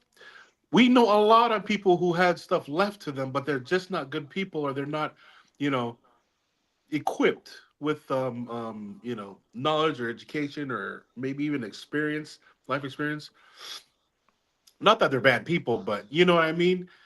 It's a lot more important that they are armed um, with dealing with societal, um, with society socially. I think just being good people. Everybody's gonna work. Everybody's gonna make money. Everybody's gonna, and then we die, type thing. But No, but how was it when you're in here? it's important, the principles aspect of it, because if you have solid principles, it keeps you from straying from your morals. It's a lot of these youngsters who are brainwashed and don't have solid principles who kind of stray quickly from whatever their parents taught them through all those formal years. I think maybe parents are saying, "Hey, I'm teaching you this, but this is a principle that you have to keep in mind as you go throughout life." I think parents should say, "Hey, do the right thing," but they don't go as far as say, "Hey, you're gonna have to use this for the rest of your life." Right. So that information is crucial. You were Stand talking. on principle. You know, Principles, man. Your word is your bond. I think that personally, in my opinion, is that's why so many return missionaries who do stray away from the church, because they never really had principles in the gospel in the first place, and then they went on a mission. They taught the gospel with like a shake, like a unsteady principles, and somebody tested them, and then they came home, and then somebody continued to test them, and then now they're no longer part. They don't want to be a part of this thing that because somebody else added a bunch of other factors to their non-principles. Right. Now they don't believe in it anymore. Right. And I think that's why I think you Lolo, you brought up one time. I think that's why eventually when they realize later on in life, wow, this really was the true church, or this really was what I needed in life, or this gospel, or being a follower of Christ is what I needed. That's why they come back and they're even stronger in the church than they were before, because they found out that the principles was what they were missing in life. Right. Right. They went to go look for something, Yeah. right? And something more, or something more better, or something less traumatic. And there is like the ex-Mormons that leave, a lot of them was trauma from um I think it's a culture, perhaps in the Mormon culture, that is very institutionalized, go through the motion type things and satisfy the demands of the institution, the rules and regulations and stuff like that, to the point where they guilt themselves into a traumatic experience growing up, and then they're not. It's not about whether or not it's true, or their testimony, or their faith. It's, why do I have to do all this crap? And it's more of that, and whether or not they're accepted by either their parents, or their the people around them in church or whatever, and they end up judging themselves. And then when they go out, they actually learn it in real life. You know what I mean? Without um, the pressures Mm. of the institution, and then they Well, come back like, "Oh, okay, now I get it. you know the Now I understand." one of the big issues with a lot of members of the church is they focus so much on ordinance, and they focus so much on what is the ordinance, or even down to they consider going to church as being an ordinance, but they kind of sway in holding their principles because the Right. article of faith says we should understand the principles and ordinance of the gospel, but they're so strong on the ordinances. But if you ask them later on, why do you do that? They have no principles to kind of be the Right. support of what that ordinance is. And I Right. think that's why the principle is so overwhelmingly important, is that they in combination, those are the things that um, create the structural integrity of what your testimony should be. Yeah. And I think Jesus was doing that with the Jews because the Jews kept on testing him on policy. The policy of the Sabbath is this. And then he said, "Well, what if your donkey fell in a hole? What's the principle behind, if we're supposed to follow the policy of the Sabbath, what about that? The spirit of the law will tell you, well, that's obvious. You get them out, or you're not going to have a donkey to do your work for you, or whatever, right? He was trying to Right, teach them the spirit of the law. The spirit of things is go with what you feel is the right thing to do. You guys are so focused on the policy that you guys are now entrapping yourselves in and judgment of the policy itself without even feeling what is right, principle right, wise, right? right. So yeah, I think there's a culture of that in the church too. Yeah, it's a big culture. For instance, one of the great stories I love of Christ is when he was eating with the sinners, and the Sadducees and Pharisees were saying, "Hey, why do you eat with those guys?" And I think I brought this up before, and he said, um, "It's because just like how a doctor doesn't come for those who are healthy, they come for Right, those who are sick. I'm not here for those who are righteous. I'm here for those who are um, not righteous and wicked." right, Now, if we think about that in its entirety, and we look on the opposite spectrum of Christ and Lucifer, well, then who's Lucifer here for? If Christ is here for the sinners, Lucifer must be here for those who are the righteous, right? right, So if you understand that in its totality, that means the more you become uh, a stronger member of the church, or a stronger Christian, or a stronger follower of Christ in whatever you do, the more the adversary is going to work hard on you. So a lot of people are like, why am I doing everything, but I feel like it's just nothing's going right? If you have that understanding, then you could say, well, I see where it is, because this is what I chose, you right, know? So I think that's why in principles are important. That principle right there is very important, because right, now you understand the, the more you want to go to church and do the right thing and be righteous and give service, uh, the more the adversary is going to tempt you or try to get you to, you know, um, do the wrong thing. So I don't right. know. Yeah.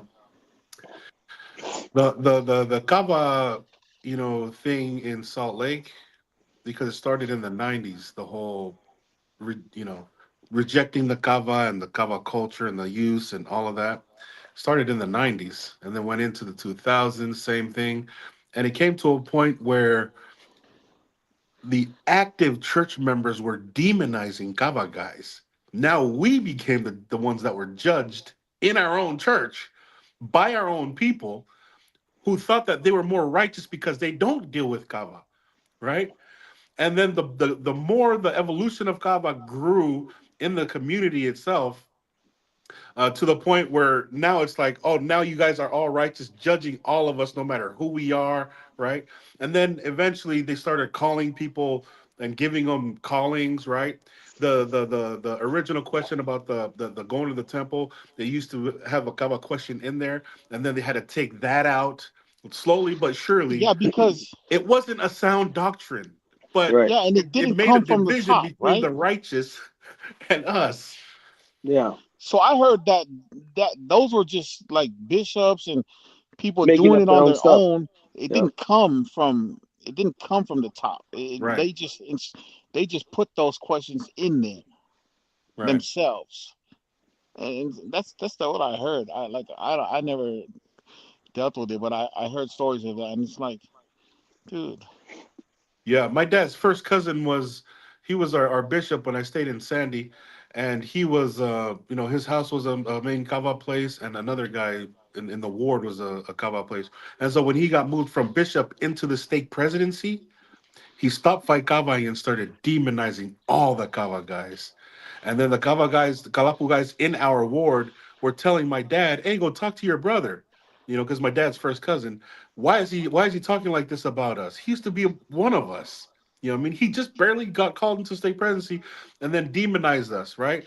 And he did that demonization all the way till about maybe 5 years ago. So from the 2008-ish, 9-ish, all the way up till about 5 years ago, when he got released from the state presidency. And when he got released, he went back to the Kalapu. And we were like, are you freaking kidding me? Are you for real, dude? and that's why, like for me, man, it's the church. The church is always true. It's the people that are in the church because we're people. We're of the flesh, right? We Right. we make we sin. We make mistakes. We have our own thought processes of how we should and can do things. But there's structure in our church, in the Yeah. LDS church. You know what I mean? And those are the things that we need to follow is those structures and those things that we've been taught that the book tells us. And so a lot of times the interpretation of what I think something means isn't what it actually means according to the ordinances and the things that we're supposed to be doing in the structure to the church. Like not many people know, but I became inactive when I was living in Utah, bro. I stopped going to church. That's why that's why I went away from the church for a long time because I was a member of the ward, had a calling. We were there for 3 years. Tie full tie payer, did everything, all activities, this, that, and the other. And I guess it was like I was used to growing up in Alaska, right, in Anchorage, and when we were growing up, it was always our bishops and our stake president. They always focused more so on the less active people. Our goal was to bring the less active members back to church. Yes, we want to teach everyone, but we have 400 people in the ward, but only 202 people are coming. Let's try to work on our less active members to bring them back to church. So we were always home teaching. We were always visiting people. We were always administering the sacrament to those who were sick that didn't come to church. We were always trying to make sure that we were letting the less active people know that we were here and we were still that we're here for them. But when I went to Salt Lake, me and my wife got married in Kearns, and so we're in the Kearns ward. I forgot what ward it was, but in there for 3 years, and then just one Sunday we popped in. We're sacrament meeting, and the first counselor was like, "Yeah, we just if there's any new families in the ward, we just like to have you guys stand up so we can acknowledge you guys, and we can fellowship with you guys."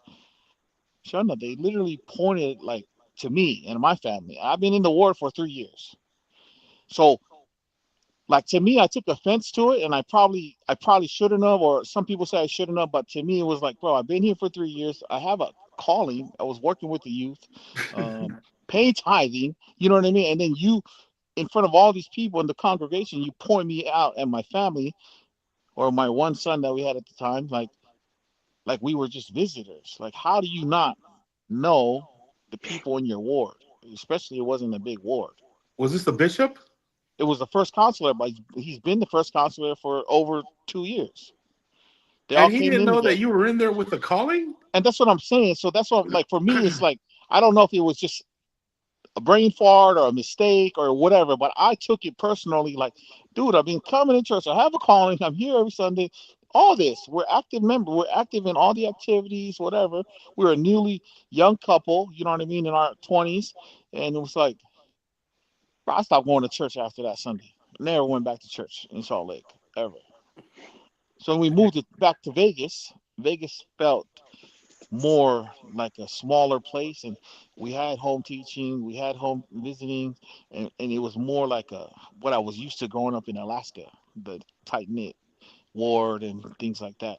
So we got active again, and then we got sealed in the temple out here, my wife and my kids, and so all that stuff. But it's like, man, that's when I realized it's you should never let your like. I feel like I should have never let my faith like dwindle, or I should have never let that get the best of me. But it was like a knee jerk reaction for me. It was like, man, it's kind of like a stab in the back. Like I've been here all 3 years and been active, and like you know me by my first name, last name. You know my wife and kid. Like, how'd you make that mistake? Well, I think if leaders of the church aren't emulating a Christ-like like welcoming feeling, there's something to be said about that. There's something to be said about creating an environment where people don't feel welcome and people, because that happens in or in areas where the church is so highly congested, where there's so many and it's saturated of members. That all of a sudden you almost feel like, yes, that's the place where Satan is working the hardest, because people start to act like controlling. People start to, hey, I didn't see you at church. So what, man? I'm a free agent under our Heavenly Father's rules. What are you talking about? You don't tell me where I'm supposed to go or not go. I mean, that's a basic philosophy or understanding of the gospel. But those No, principles are gone from people. yeah, no, he overreacted because he's the youngest and he's spoiled. Like you should have reacted. What the hell's wrong with you, dude? This guy. But you know what Gaba did? It basically taught the leaders a lesson that they cannot control. It's not in their control to try to control us. You know what I mean? It grew bigger, the community grew bigger, and then slowly but surely, Gaba guys are in leadership in the stakes, in the wards. Like these are Kava guys now. Like it's almost as if the message of the Kava was like, "You're not gonna control our agency." Yeah, but had You you know, know the principles and were strong in those principles, you would never made that mistake to begin with. right? Yeah, and then why ask people to stand up and then point at somebody? Like if nobody stands up, it's not your job to embarrass somebody. Even let's say you aren't a member of that. Maybe you don't want to stand up, or maybe you're an investigator. It's just Well, it's poor etiquette. Well, well, if that and if that counselor was worked out of town, then he gets the benefit of the doubt for Alex overreacting. no, I didn't overreact to some people, but I felt what I did was best for me, which is good because I came back even stronger and we got sealed in the temple. You know what I Oh, mean? okay. So it was just a partial pause, and then Uh, something better just came out. a head fakey bit. Key sidestep, yeah. Oh, I say steppy. I make a chunky out, oh, Shana. nah, but and bro, I till this day, like, there's a Tongan branch over here. I'll never go. I will never go to a Polynesian, Tongan, Samoan, Hawaiian branch ward. I'd rather go to my home ward, learn, Well, why would and you say live. that? Like you have something against it? Because I feel like because in my experience, our people, when I've been in the Tongan branch growing up in Alaska and other Tongan wards and branches, we're so judgmental. Like everything is tit for tat. Oh, why are you dressed like that? Or why like I feel like when I was out of town, whenever I go out of town and I go to a ward and I don't have church clothes, and I just pop in, I've never been judged to by the way I looked. And I feel like our people have this expectation that you have to look perfect when you go to church. And if you don't, they're going to call you out on it or judge you or your family or something about whatever else is going on. Right. And I feel like our people can't separate church from personal. That's why when I was in the Tongan branch, I never went to the the bishop or our Tongan ward. I never went to the bishop. Was my dad's best friend, and I knew that if I was to tell him something, he was going to tell my father, which shouldn't be the case. If I'm Right. coming to you as a bishop, those things should be personal between me and you, not you go and talk to my dad because you guys are best friends outside of this office, outside of your calling from the church. Right. But now that you understand that, right? You understand all of that. Why wouldn't you go and help them understand it? Well, I've tried. I don't know. It's some people are stubborn. Not Like, not that it's your responsibility, but what do you go to church for? Do you go to church for no, I go to you? church for myself. Right. But we're supposed to go to church for them. We're I good. go to church. We're supposed to go to church to serve them. The ones who don't understand what you understand. The ones who don't know what you know. The ones who don't get the principles and doctrines like you understand it. But now that you're pulling yourself away from it, now they're not going to learn what you know. No, I get Yeah. it. But if you're talking to someone that's older than you and they're talking, they look at it as, oh, most of the time it's you're being talahui or you're not you're not, you know what I mean? Like you're out of line. This is not your line to tell me as an Right. older person what I should be thinking or should be doing. You know what I mean? Um, and like I said, I tried, and I go to church. You know, like I said, I go to church for myself, for my sanctity, for my family, to make sure that my kids know about the church and learn on their own. Um, but I just feel for me, for my peace of mind and me, it's more better for me to just go to my home ward and I'm able to I think we've just. talked about how the format of the church no longer has the teacher student format anymore, right? The church has put out on gospel library the manual. The teacher's manual is for the parents to teach the kids, and that church is in discussion form now. So it isn't one person knows more than anybody else. It's everybody go and teach each other at home and then come share at church, which means you're there to help others with your experiences. You know what I mean? Well, that goes in the principle of build your testimony to a point where you can then perfect the saints and perfect and help those who have passed away, who are in the afterlife, and then also those who are not members of the church. You know, you cover everyone in terms of what your testimony could do, but you can't do that if you don't have a strong testimony. You know, I don't know if you know this, Lolo, but I don't go to church Yeah. rarely. I think last year I've went to church maybe twice, and I'm completely fine with that. I believe I have a strong testimony, and everyone can have their opinion about me, but that's just how I feel about things. So, Right. um, but But that's what I mean by you're good. But you not going to church means that somebody's not benefiting from your knowledge, from your wisdom, from your experience. You know what I mean? Yeah, you're good. I get you're good. You're spiritual. You understand. You have a testimony. You have faith. You believe God. But there's a lot of people in church that probably might not end up being there for or after a while that you can benefit. yeah, You I'd know have what to I'm saying? challenge that because, even when I did go to church, you know, you're sitting in sacrament meeting. You're not meeting anyone after sacrament meeting. Everyone's dispersing, going to wherever they're going to. So, unless I'm going up to say a testimony or I'm going up to say a speech, uh, no one's ever going to gather information from me other than what they see or in passing. So that's why I try to do a lot of service. Any opportunity I have, I try to, I have friends in the ward who call me, hey, can you do this? And I try to do that because I think service speaks so much of the spirit of our Savior, and so Sure. those things are big to me.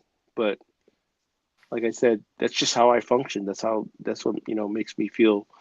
Um, Not really makes me feel because I don't want to be like this emotional little brat about things. Like that's just what keeps my testimony strong Right. is you know not being around people that you want to punch every day. Right? Right. Oh, and those people happen to be at church. They're not? Are they not? I mean, I mean, they well, they're may be. everywhere. They're everywhere. But I'm just Yeah. saying, like, Well, um, that's the model right now, and so that's why I'm like, as far as sharing or people sharing about their church attendance, it's always been, for yourself. I go to church for myself, but the model now is, well, it's a sharing um, model now. So really, um, who and somebody absolutely can benefit from you in class in a discussion. You know what I mean? So anyway, that's all that we push anyway as far as church. Yeah, we yeah. go for ourselves, but a lot of people's going to benefit from your stories. And now that if they do see you in Sacrament and then they watch the podcast and like, oh yeah, so this is what he thinks and believes. Right on, right on. That's the guy that doesn't like us. That's a guy who wants to punch our faces. No, it's I'm not I don't discriminate with that feeling. Everybody can get it, Yeah, anybody can get. That's right. Yeah. That's right. Just let them fly. Let them flow. This, the smoke is for everybody. Yeah. Yeah, but I think we kind of glossed over the subject that you brought up or that one guy brought up in his TikTok about the thing that kept him from work. The idea that if you get with someone who's better than you, or you could articulate it better because you were the guy in the videos. No, I think we talked about it last night. Do we? Well, I was mentioning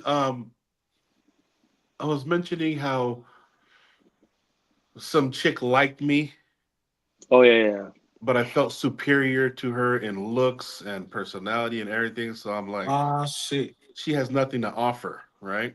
Hmm. Mommy, yeah. But then I walked away, and my hypothetical mind said, but what if she was hella fine and she was rich? Now Hmm. Well, Then she would have been out of your level. she would have been out of mine, right? Yeah. we base But mental why? acuity mental acuity according to age, right? So that's why even if she was beautiful, you wouldn't want to try anything with that because mentally she's of a child. And I don't know, maybe I could be wrong. I don't know her, but Right. that's why in that situation you probably still wouldn't want to do that. Hopefully, I don't Yeah, know. for sure, for sure. Yeah, but I think the more important part is there are aspects within relationships that you can't get into that conversation that create a big issue in if you don't talk about it, right? And I'm going to give you an example here. The example is the way you function and the way you think about things, the way your body reacts, or the way you are naturally. For instance, sex drive.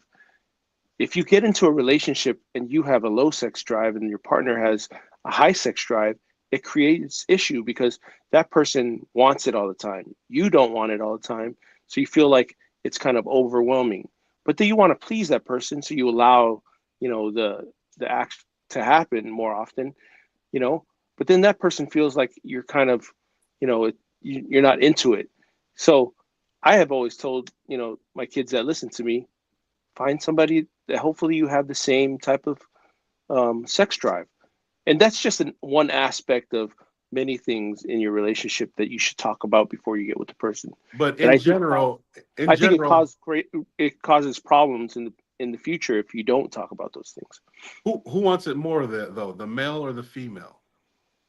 It a lot of times it varies. There are a lot of relationships where a female wants it more than the male, and that's Sometimes. rare. That's very rare. But I Yeah. mean, even if it's the male who wants it more than female, a lot of times he's meant to feel guilty, like he's some type of he has a predatorial behavior when it's really more natural than anything.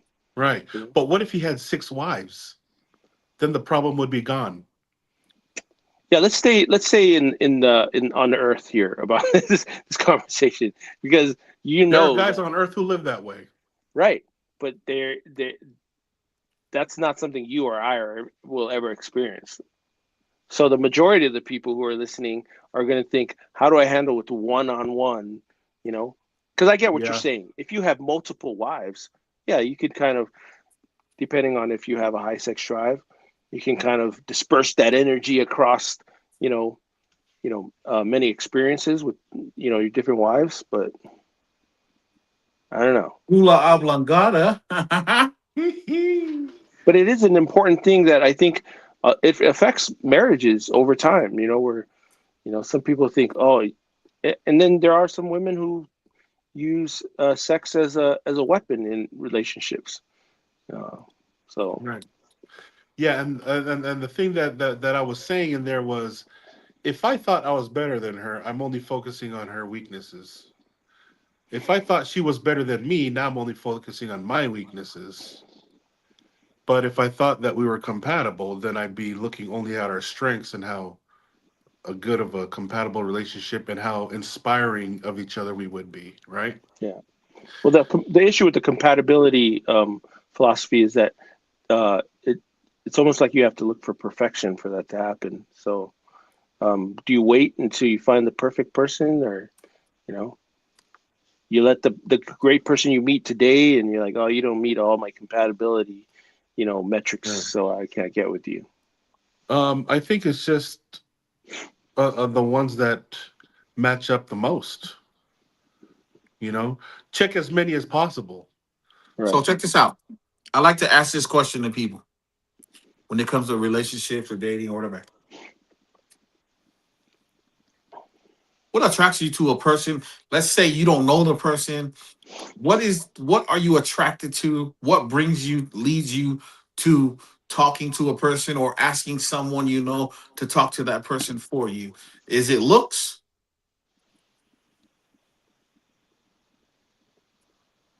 I think some people go for looks. Yeah. Yeah. Well, I think it's different at different stages and phases and ages of my life. It was looks early in life. Initially, younger days. Right. I think in my 30s, then it was half looks, half personality.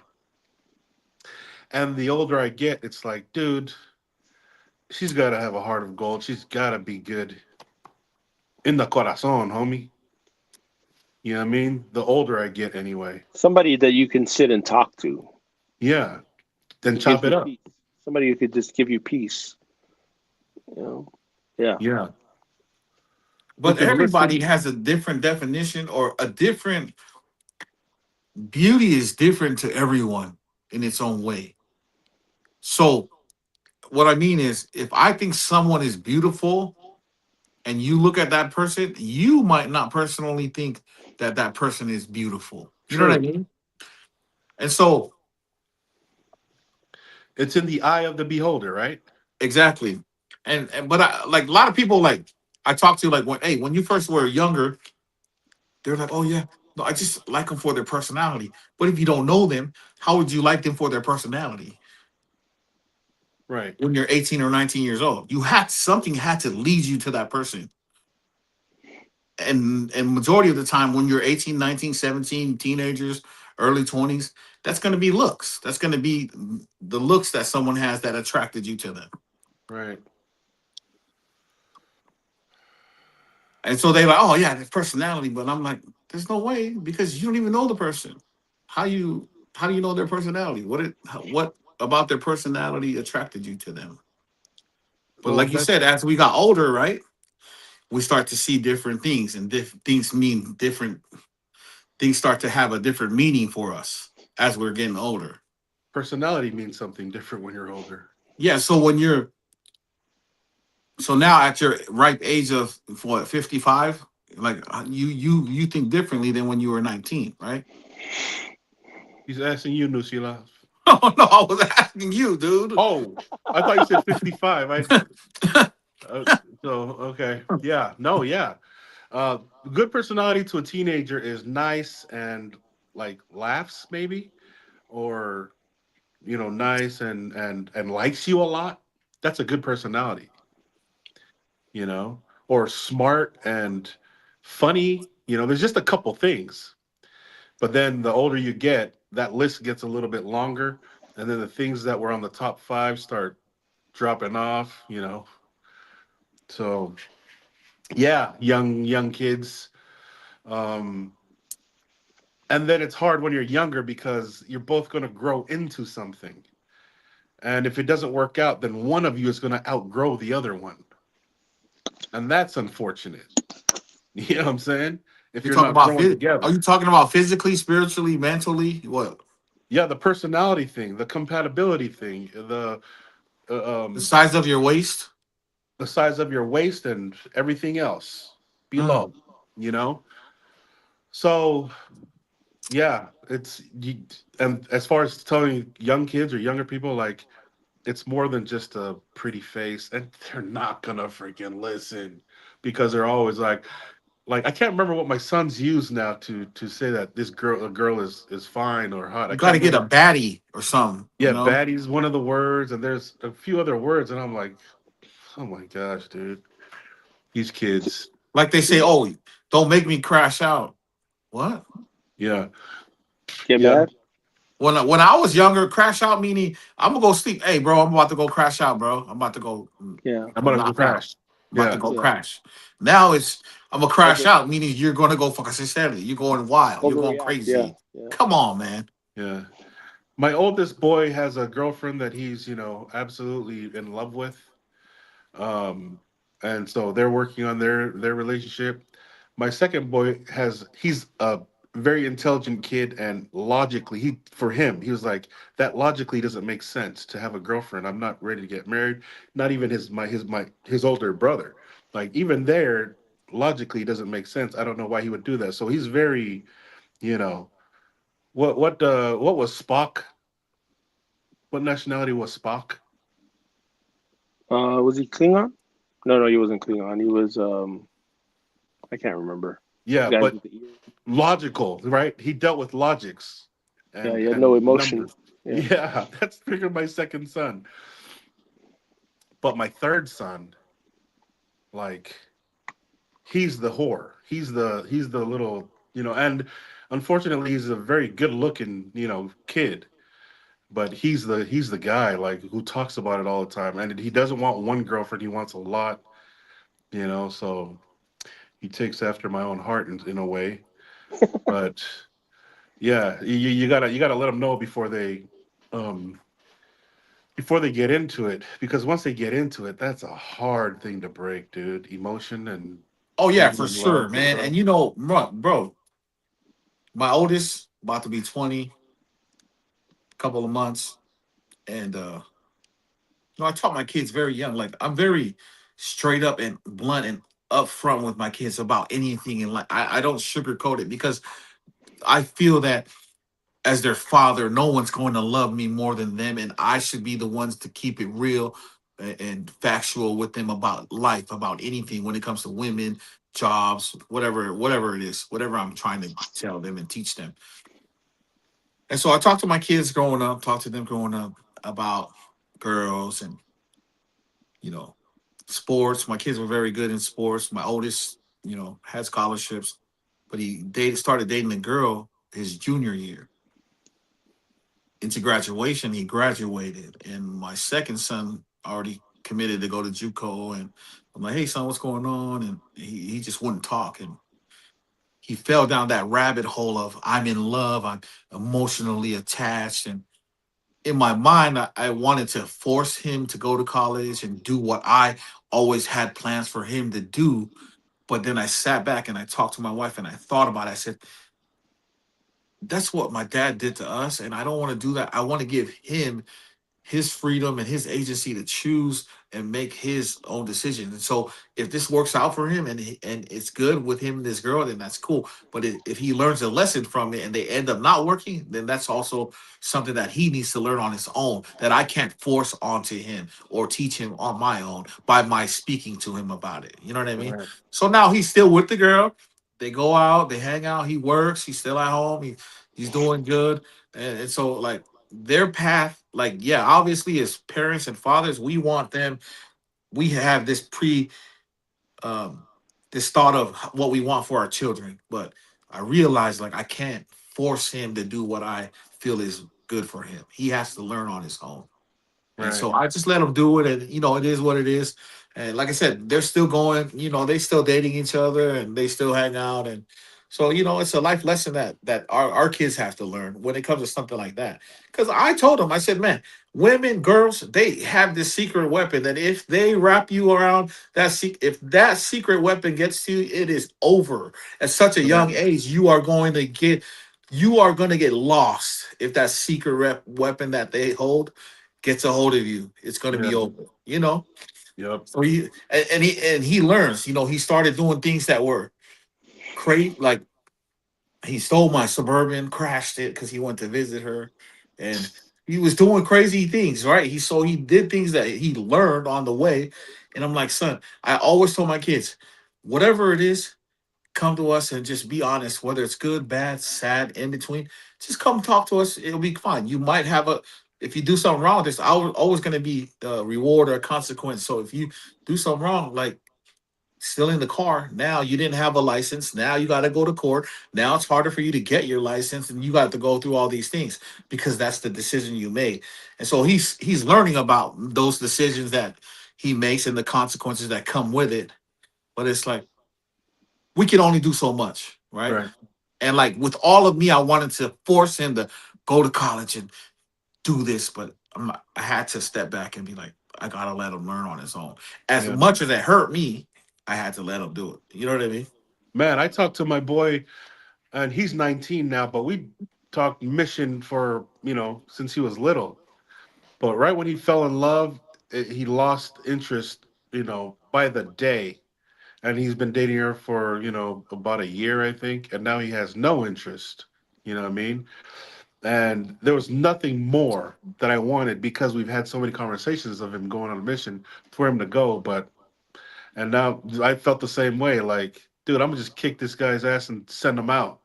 But it's like, how is that gonna help? What kind of sense does that make? You know what I mean? Now he's already moved on to the next stage. You know what I mean? So, I mean, I talked to him about, how he is, with her and their relationship and whatnot. But yeah, I'm already talking to him about the next stage already because that's the decision he freaking made. And I hate it, but I accept it because it was his. You know what I mean? So I feel the same way about that. Just gotta let him do it. Gotta Well, let him there's do it, this man. idea of love that, especially when we were younger, that we kind of assigned these inflated metrics to another person of how beautiful they are, or how influential they are, and we feel like, oh, I'm in love with that person because they have what I need as far as looks or as far as influence, and I need that. But just like any other thing that has inflation, it has a short shelf life, and that's the problem with these metrics that they use. And there's really no conventional thinking of some type of a schedule or standard of, how can we uh, tell our youngsters or even anyone in life, how do you find the right person? And by moving away the whole idea of like looks and all these other emotional things, and find a logical way to do it. And I think I shared this with Enoch, a couple of years ago when I first met him, maybe even sooner. If I didn't, apologize. And so there's this thing called the relative pyramid, right? And in the relative pyramid, you imagine this pyramid that has a lot of stones at the bottom, and as you go up, of course, there's only one stone at the top. And your relationships with different people are based off of these levels. So at the very bottom, where there's a lot of people, there would be just acquaintances or people you just barely meet, you know, at a glance. And then you go up to associates, and then you'd go up to maybe coworkers. Um, then you go up to like maybe close family friends, then close family, and then you get close family. And as you get to the top, you realize the person at the very top is what you would call the top of your pyramid. And the only reason why you're related to these people is not how you feel about them. And the only reason why they're in these different levels is because of how they treat you, you know? So the person at the top, when you're a young child, is probably your mother are your father, because they love you more than anybody else in this triangle of all these people, all these relatives that you know. But over time it changes, and now and then there will be a person, a woman if you're a man, or a man if you're a woman, or whatever, that treats you and loves you more than anyone, and they're at that pinnacle, and you know that they're there, but they don't look like the what you want them to look like, or they don't represent the influence that you want. So you're like, man, I'm going to choose somebody lower in my pyramid, and it never works. And so what I would say is, if you can use this standard to find the person that loves you more than anyone else, you could probably get into a better situation, a more longer lasting situation with somebody who will love you longer, because hopefully it's the case that you're there at the top of their pyramid, and at least it's something. Some people have challenges about this idea, but I think it's better than nothing. It's better than this idea that, oh, I'm just in love with this person, and I know that they're the one, based off of you know no criteria at all. So I think there needs to be some type of a convention, of a standard of how we can share logically with our children. Yeah, maybe this is how you find the person that's right for you. Shanna, my son first told me when I asked him why he kaya my melody and totaled it. He said, "I love her." I said, "Bro, hold on, man." I said, "Hold on."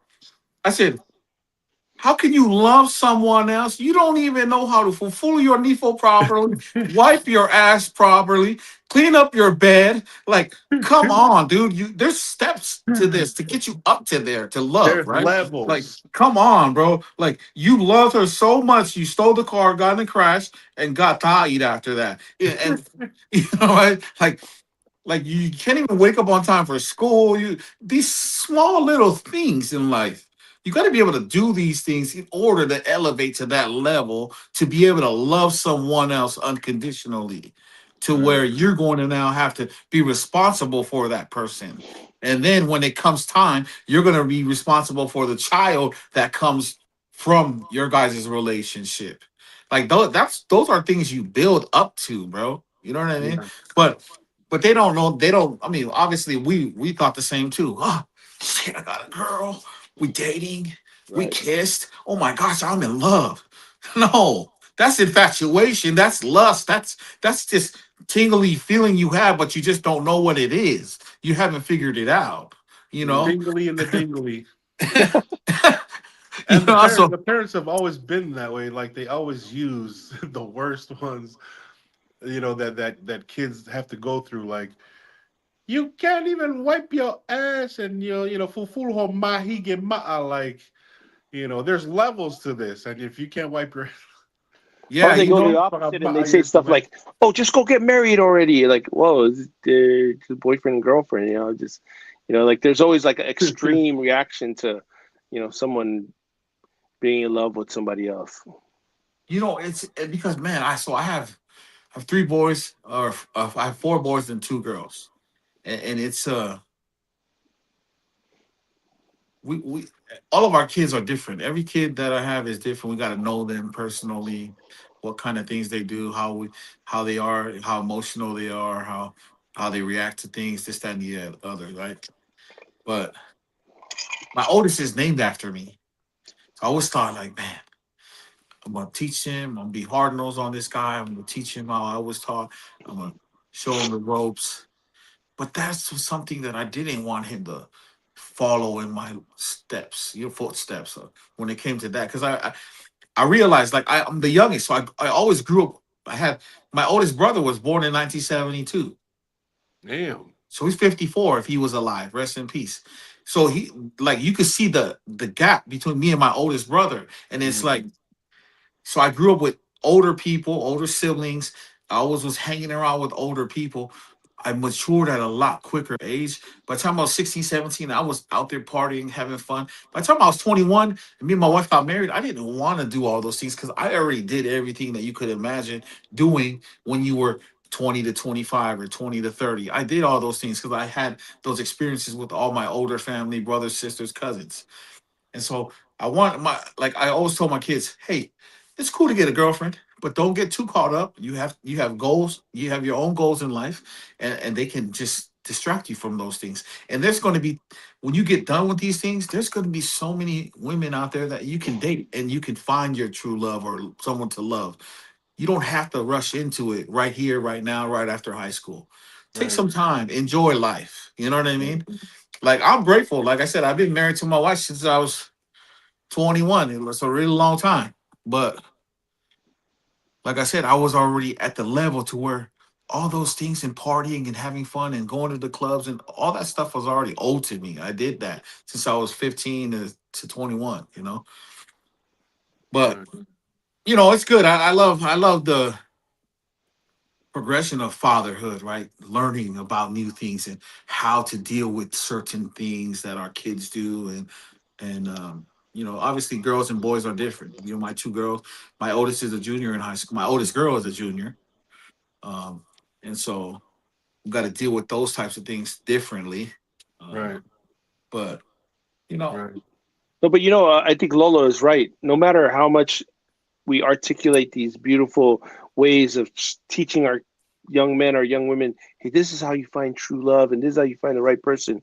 They're not going to listen to you. They're just going to go and do whatever they want anyway. Yeah. oh yeah, You know. obvious, absolutely. You know what I mean? And I was But the guy that, hey, don't play. My parents said, don't play with fire. You're gonna get burned. But Yeah. hold on, man. had to go play. I Yeah, gotta got to test go that touch it. theory. Like, I don't believe you guys. Oh yeah, well. Oh yeah, well. It burned Yeah. me, you know. But And the thing with teaching that I learned with my kids, even my oldest daughter, talked to her about missionary since she was little. Thought she was gonna go, and she fell in love and got married. They live in Hawaii now. They just had their first kid. Now my oldest boy is in love. And so it goes. So goes the process. But I think that everything we teach them has its own timeline in their lives. Like all the principles and all the facts that we're telling them, eventually they run into it, and then they come back and tell me, oh yeah, you remember when he told me this, like I seen it, like it happened and stuff. And so all I want to do is give them as much as information as I can, and then all that information, they'll grow into each of those truths themselves and know that you were right the whole time. You know what I mean? Because that was the best I could do. And they do come back and say, you were right about this happened. And all of it, it seems like through their experiences they run into those truths in time. yeah, Well, that's been huge. Go ahead, go ahead. no, no, when Inoki brought up the whole idea about allowing his son to go through failure and developing this understanding of what failure feels like, so that he can eventually learn from it. That really is an eternal principle, because it it really portrays what our Heavenly Father gives to us in free agency, where he kind of steps away and says, "Hey, I'm not going to do anything about what's going on in that life, so that you can properly develop as a person." And I think when we as fathers do that to our children, we also give them free agencies to say, "Hey, I love you and I've taught you up to this point, but now I got to watch you fail so that you can properly develop." Because without that true failure that a lot of children require in life, and those challenges that they need, and not getting a trophy for doing nothing, just feeling the pain of failure, that develops them to create, a yearningness to struggle and try harder and do better and try to, improve. And I think that's a beautiful thing that we can teach our kids. And I think that's part of free agency. What is free agency other than us just being able to make choices without someone interrupting us? And I love that our Heavenly Father doesn't do that to us. He doesn't interrupt in anything. That's why that, good people die. that's Oh the yeah, for problem I sure. had with my dad, as far as there are a lot of things that he told me or he wanted me to do, that it's almost like he wouldn't accept a Right. different outcome or a different decision. And so because of that, a lot of time he said, then go do it. I'm not going to accept that. I'm not going to accept, whatever. When really that's not helping. Right. Like if I'm about to go into this dark place, I'm gonna need you to at least give me some instruction on how to maneuver my way through this place, even though you don't like it.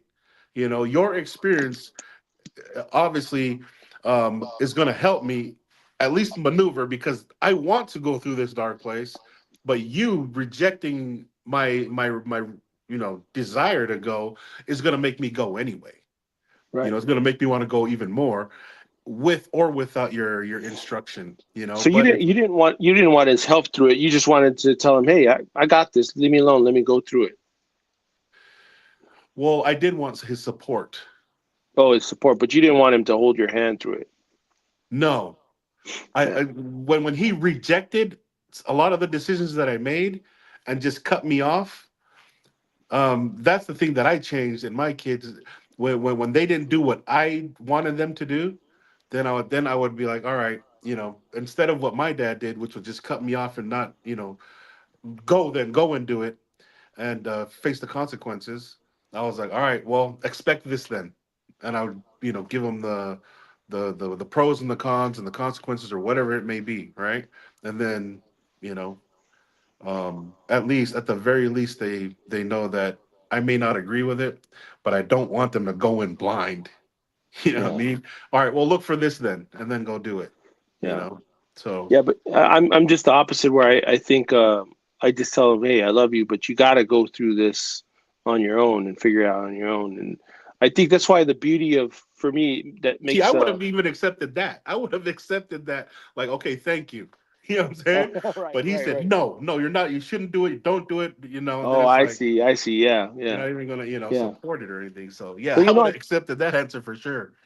If we pull on the string of the idea of free agency, that's I think we find out how beautiful and perfect the gospel is and how mathematically correct it is. Because as you talk about free agency, and then with free agency, there's naturally going to be failure where you develop and you come back and learn from that failure and you progress and become more. And then in more failure, how do I get back from that? Well, we have this beautiful thing that the atonement of that our Savior gave us through the atonement, so that if we fail too much, we can ask for forgiveness, take the cup of repentance, come back into the light, and continue to develop not only spiritually but also physically. And that's what the beauty of if you understand in its entirety the gospel, and why these principles are so important in understanding the gospel, and and the plan of salvation. It makes it much easier for us to kind of divulge to others who are learning about Christ and his atonement and what he Right. gives to us through that. It's yeah, absolutely, absolutely. It's beautiful that he sent us down here with agency, and even it's even more beautiful that he sent us down with information, especially the information that there is a way back. You know what I Yeah, mean? and then we have this, this silent partner who's always this the Holy Spirit who's here to give us promptings and say, hey, maybe you shouldn't be a Right. valikaita today. Just kind of chill with the valikaita stuff. Yeah, you had too many white guy ties this week. You need to cut one off. Yeah, the VKTs you overdosed on those. Come on, man, move away. You know. Hey, so Yeah. just real quick, man, like we're over 2 hours now and probably gonna end soon or whatever you guys want to, but I People usually say that when they come with their brand new sweater that no, it's Oh, kind what of you cold in got? my garage. It's the wind Oh, is blowing, it's cold. I have to put a sweater on. But when I first got married, first started having kids as a new father, new husband, I always thought like my son was the most important thing in the world, right? So like everything once my wife gave birth, like our focus was just on our son, right? Our son, everything. Boom. We had another son 11 months later. Boom. Now our kids became our whole world. And then we noticed that our relationship was starting to wasn't real strong like it used to be because we were so focused on our children, right? And so, like, she started doing reading, and I started reading, and I was like, man, a lot of people say that when you start having a family and kids, you that's your main goal is to take care of them and focus all your efforts into those children. But from what I learned over the years, being with my wife for over 22 years now, like, if we lose sight of the marriage and focus on the kids too much, or that's our main focus, then the marriage isn't going to work out. Then we're not going to have as strong as a relationship. So what we started doing was focusing on us as a husband and wife, as a couple, and then everything started to get easier because we knew that we were solid, and then we were still able to focus on our children and give them the love and unconditional love and things that we did before, but we focused on us first, and it made it easier as we kept having kids, and now we have 6 kids. I don't know if you guys, like, if you noticed that, Lola, or how. What do you think about, like because I had to learn on my own. I didn't know. I still don't know if that's the right way, but it works for us. Like, for me, we focused on our marriage. Me and my wife, we made sure that we come first, and then the kids and everybody else comes after us. Absolutely, it's no different. What you're describing, I was thinking, oh, that's because I've just being around my brother coaching is the coaching staff meeting is the most important one. Everybody's got to be on the same page, from the head coach to the assistant coaches, defense, offense, and everything. And then when they go out there, they're better gonna put all the players on the same page. So yeah, I absolutely agree with that. No, I agree with that too, 100%. Because I mean, you guys know that I got a divorce a few years back, about 5 or 6 years ago. But part of the issue was that um, we didn't share the same ideas when it came to raising our children. First of all, and second of all, because of that disrespect that one had for the other, and maybe my ex focused too much on the children and not on the relationship, or maybe I did the same thing. That created a lot of issues for the relationship, because we got to understand that children are going to grow up and become their own adults, and now you're stuck with this person that hopefully you still like that person by that time. And if that isn't the case, then you really don't want to live the rest of your life in misery. You really want to be with someone who gives you peace, who gives you comfort, who gives you everything you need to function as a man or a woman, you know to be happy. And I think that's important. And it also comes to back to the whole, we've all heard it before. um 50-50, right? I'm gonna let you 50-50, we'll meet in the middle and we'll make it 100, right? Have you guys heard of that concept? Yeah, Mm. um as I got older, once, I mean, obviously we don't know these things till we get married, we start having kids. As I got older, I realized, like, that doesn't make sense. If I'm giving you 50% of myself and you're only giving me 50% of yourself, then where's the other 50 of you and the other 50 of me going? You know what I mean? We're not giving we're not giving each other all of Everything. us, Yeah, everything. everything. Yeah. So No, then I once I agree. changed that mindset, it was more, okay, I'm gonna give you everything I got, all my effort. I'm gonna go work hard. I'm gonna do this, everything that I did, I'm gonna do it 100%. You're gonna do 100%. And it made life a lot easier as time went on.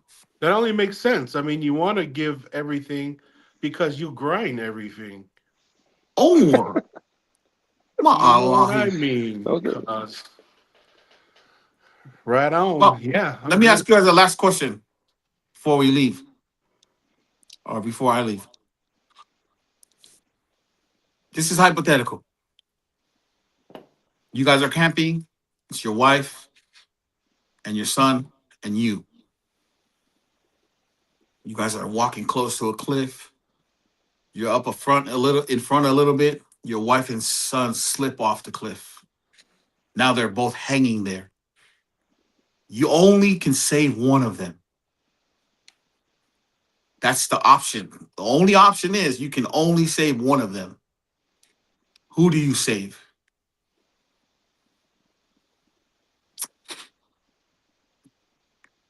The wife. Who do you save, Lucila? I don't know. I couldn't say because it's not a logical question to me. First of all, because like it's such a hypothetical thing. But if I was in that situation, I almost would feel, like by a knee jerk reaction, I wouldn't want to be alive if they died because I couldn't save both of them. I almost want to, I don't know, be with them if they perish. I don't know. That's it's hard to think about. So these are some of the questions. Sometimes questions like this come up at the mix, right? And this is a question, right? So I had to ponder on this for a very long time while the conversation was going on, and I thought about it over and over and over again because I love my kids with all of me, and I would do anything to say. And I thought about different scenarios, and I thought of like if your wife was giving birth and it was her or your child, she would tell you to save the child. 99.999%. The woman's going to say, save the child and let me go, right? In those situations. So I thought of all the different things. And then when I brought it back to um, when a man and a woman get married and become one, that is the most important sacred thing um, in that, right? And so then I also thought, like, okay, that could be true, but then like now I feel bad for my child that I'm not going to save. And so it really ate at me for a very long time during this conversation, during the mix. And then it was like, okay, I would, I came to the conclusion that I would save my wife um, because the the agreement that we made till death do us part was the agreement that we made as a husband and wife. And it's not that I love my son less or my child less than anything, but that was the most important thing for me. And in order for us to keep going on in life, in order for me to be happy, like I feel like having my wife by my side, it would be a heart we would be heartbroken. But I think that was the more important decision for me to save my wife. Yeah, I think I read somewhere where there's a not a philosopher, but a guy who was a real important thinker that used to say one of the dangers of those type of questions that you ask a person who is living a safe and life is that it actually adjusts the way they think when you have to think, do I love this person more? Because you would have to choose between one or the other. Then whatever your answer would be, that means clearly you love one or the other more, which isn't true. And so having those questions, those hypothetical questions can be like not productive. And so that's why I would say the problem is I couldn't think like that because I if I'm in that situation, I try to save both of them. There's no way I'm just going to save one. And but like in the rules that and every time you have those things like where even we talked about this before where a woman says, "Oh, if I die, are you going to get married to the?" Why are you asking me that? That's not a productive question that's going to help us by any means other than making me seem like a bad person or you like a bad person. So that's why it's hard for me to to uh to analyze that question or synthesize the answer for that question because I don't know. I don't want to be alive if one of them dies, or I want to save both of them. How is it logically I can't save both of them? So I don't know. And I'm not trying to say, oh, don't ask those questions. I just think that sometimes those questions aren't they're not made to make people become elevated after the question's asked. It always ends up where somebody feels terrible about the answer or something. Yeah, we can agree that it's a stupid question. We're going to say no both. We're going to save them both, of course, right? You know what I mean? We're all strong enough to pull them both up. They're going to be saved in reality. But hypothetically, if you're asking hypothetically, just like you said, as far as the team needs the coaching, the whole unit of the coaching staff. Everybody benefits. Everybody's going to benefit from both the mother and the father, and especially if you have more than just one. Um, yeah, they're going to benefit from both of them being there. So Right, but wouldn't you think, like if in that case that you save part of the coaching staff, you actually lost some of the coaching staff, because now that coaching staff, along with you, has lost permanently a player, So yeah, but you can deal with it better with the wife. So Then when you it can comes, later. okay, let's say you think about it spiritually from a church standpoint. What do you think? Well, it wouldn't matter at that point. You had to do what you had to do, and we came to this world to act and be acted upon. If that was the case, that just it is what it is. But no, I yeah, mean in all reality, we're gonna pull them both up. Like I in the am. I'm spirit, strong Yeah, enough. yeah.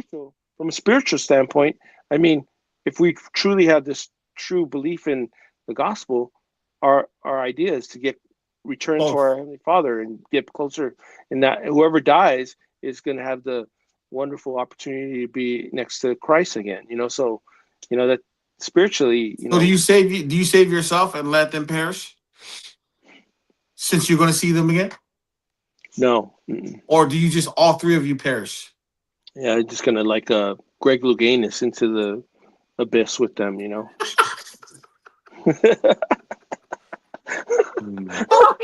Oh, I thought. You know what I mean? Right on, Milo. All right, Guys. boys. Malo. Yeah, I appreciate you guys' I just time. wanted to end our show for today with a stupid ass question. So don't mind me. Thank you for You doing know, that. Yeah, that way you can, yeah. So when you're in bed tonight, you can think about it or And not. then you can think about how stupid the question is and be like, those guys wouldn't pull both of them up, those weak asses. All right, run the outro, man. Off out, guys. Well, till all the right. next one. Yeah. Mm-hmm. All right. Stand by after, guys. Over out, guys.